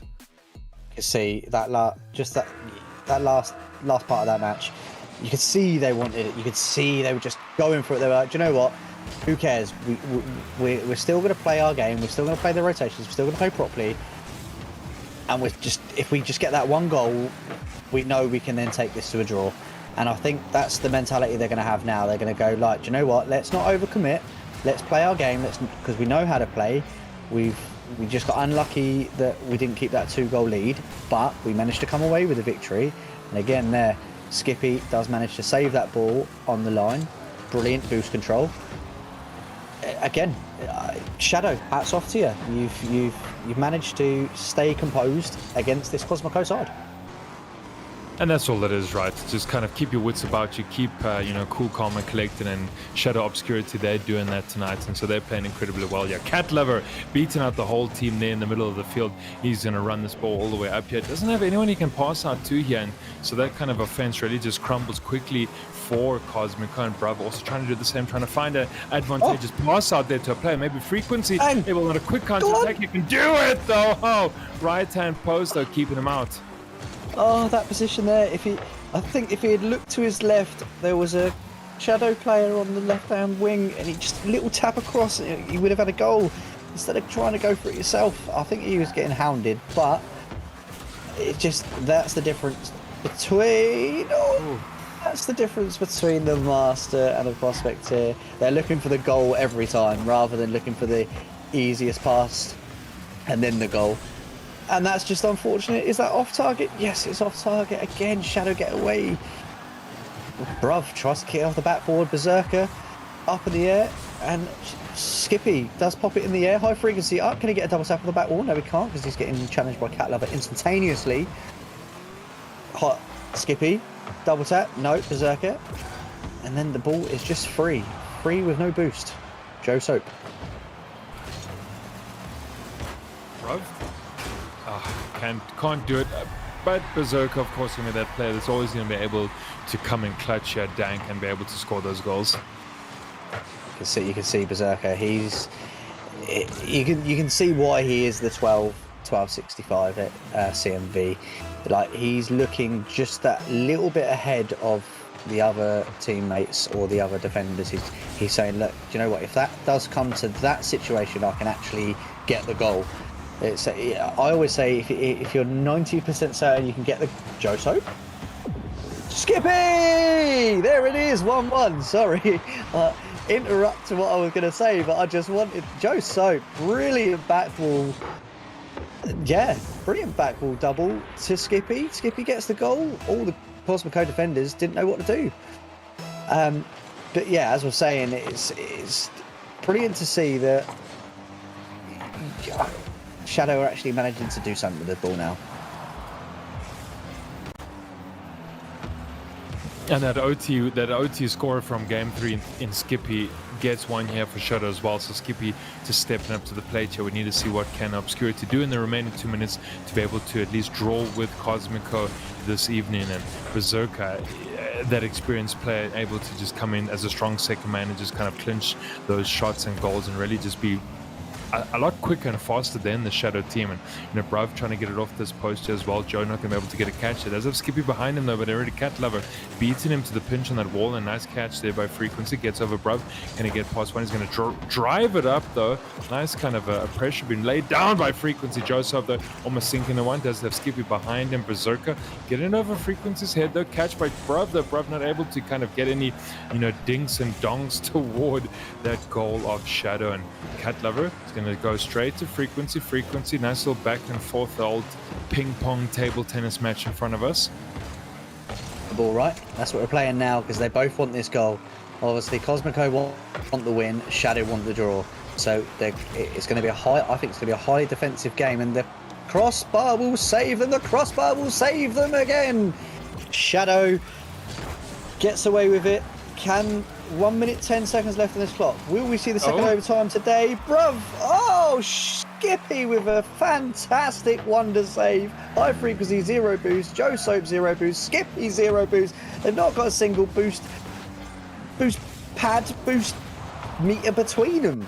There's nothing left. There's absolutely nothing left, my friend. But they've still managed to keep this at 1-1. I don't know what's. I'm closing my eyes. I can't watch.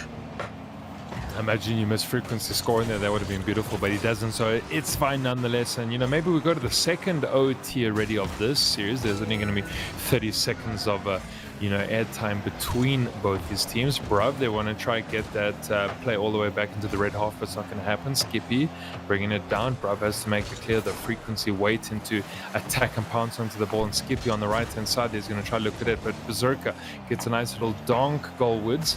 Cat Lover, Berserker, maybe this is the opportunity. Oh, it goes into that near post, and Cosmico are not going to make a second out of it.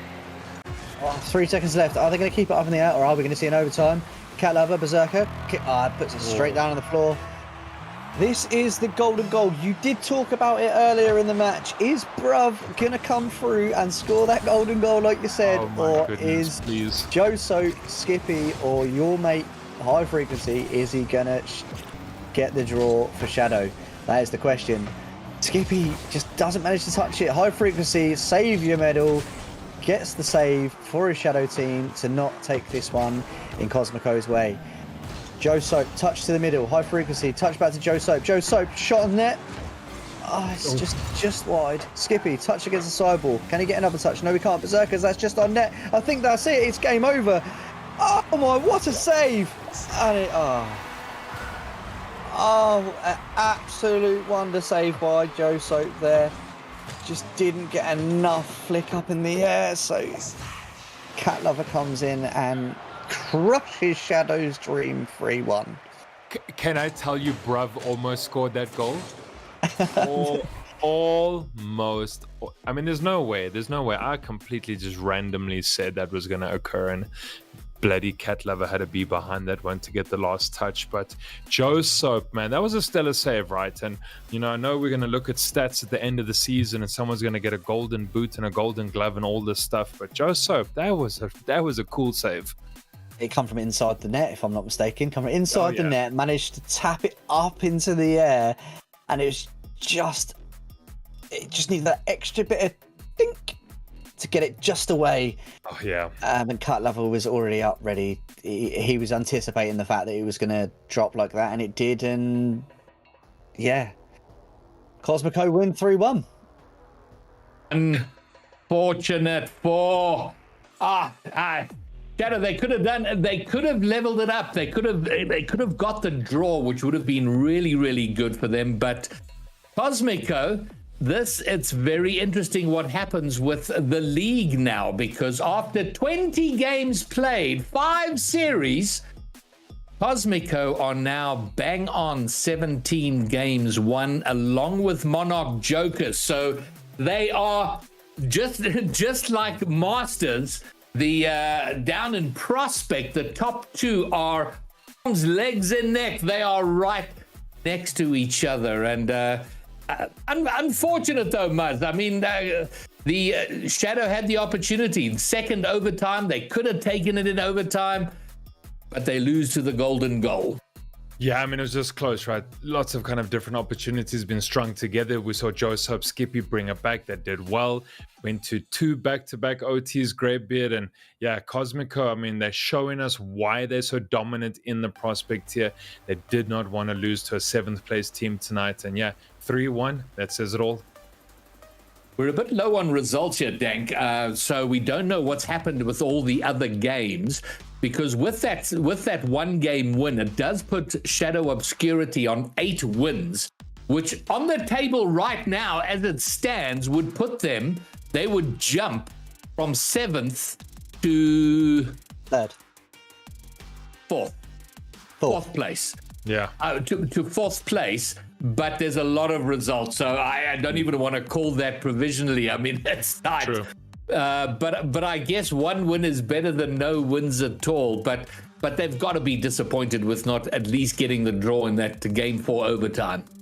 Just shows that Cosmos can bleed because they dropped a game. Like, obviously they only dropped 2 games this season, but they still can bleed. They've dropped another game, and it wasn't like it wasn't a sweep or anything. It was again a close game, and it was an overtime game, but they can still make mistakes. So yes, they might go 5-0 unbeaten, but they can still falter. So Obscurity, don't count them out just yet.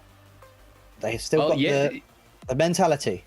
Yes, they can bleed, but I'm sure Bruv would argue that it's just a paper cut, nothing at all. Couple of small drops on the finger means nothing. They move forward, but they've done themselves a huge favor. They'd have loved the sweep, of course. That would have put them above Monarch, but they will have to continue to battle. But now we're on the back end, so they have both had a good series or a good start to the season, but now it comes down to how do they finish. And ladies and gentlemen, speaking about finishing, that is going to wrap it up for the Week 5 RSC Season 4 broadcast. There are just, well, count them with me, Week 6, Week 7, Week 8, Week 9, 4 more weeks. And then we will determine who goes to the playoffs. Of course, the top 2 go right to the semifinals, and then places 3 to 4 will battle it out in the play-ins to see who gets to meet them. So still a lot to play for all of these teams. But yeah, it's been a banger night, a successful one for Unity early on, getting 2 series tonight. And then, of course, White Rabbit Gaming bringing down the undefeated Deathcloud Esport. And then Cosmico continuing their rampage in pursuit of the top of the table. So to everyone involved in tonight's broadcast, of course, Daniel driving things, Desolation with Genesis Extreme, driving things there in the background, and of course Deploy making things look pretty. Our earlier casters, Tristan and the Bromeo, and of course the 2 of you, Dank and Muzz. And let's not forget our game admin who's here week after week, herding the cats into lobbies, making sure the games happen. Heinz Chin, thank you for all of your work and for being there. But that is going to wrap it up for Week 5. We will be back next week. Rhino Karts will be hosting because Bromeo and I will already be in Cape Town prepping for the LAN. But that will wrap it up from us until episode 18 of Just Saying on Monday. So from me, Greybeard, Dank Avocado, and the Muzzler for Week 5. Peace. We're out.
They do not know the rising towers of Hillbrow.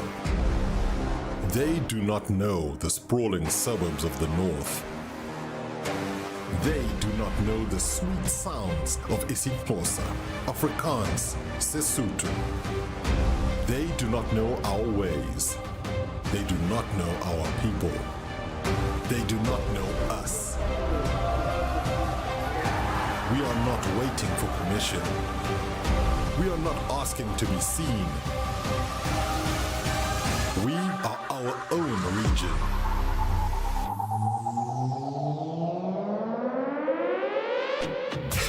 We are SSA, RSC Johannesburg, RSC Nairobi, RSC Saint-Denis.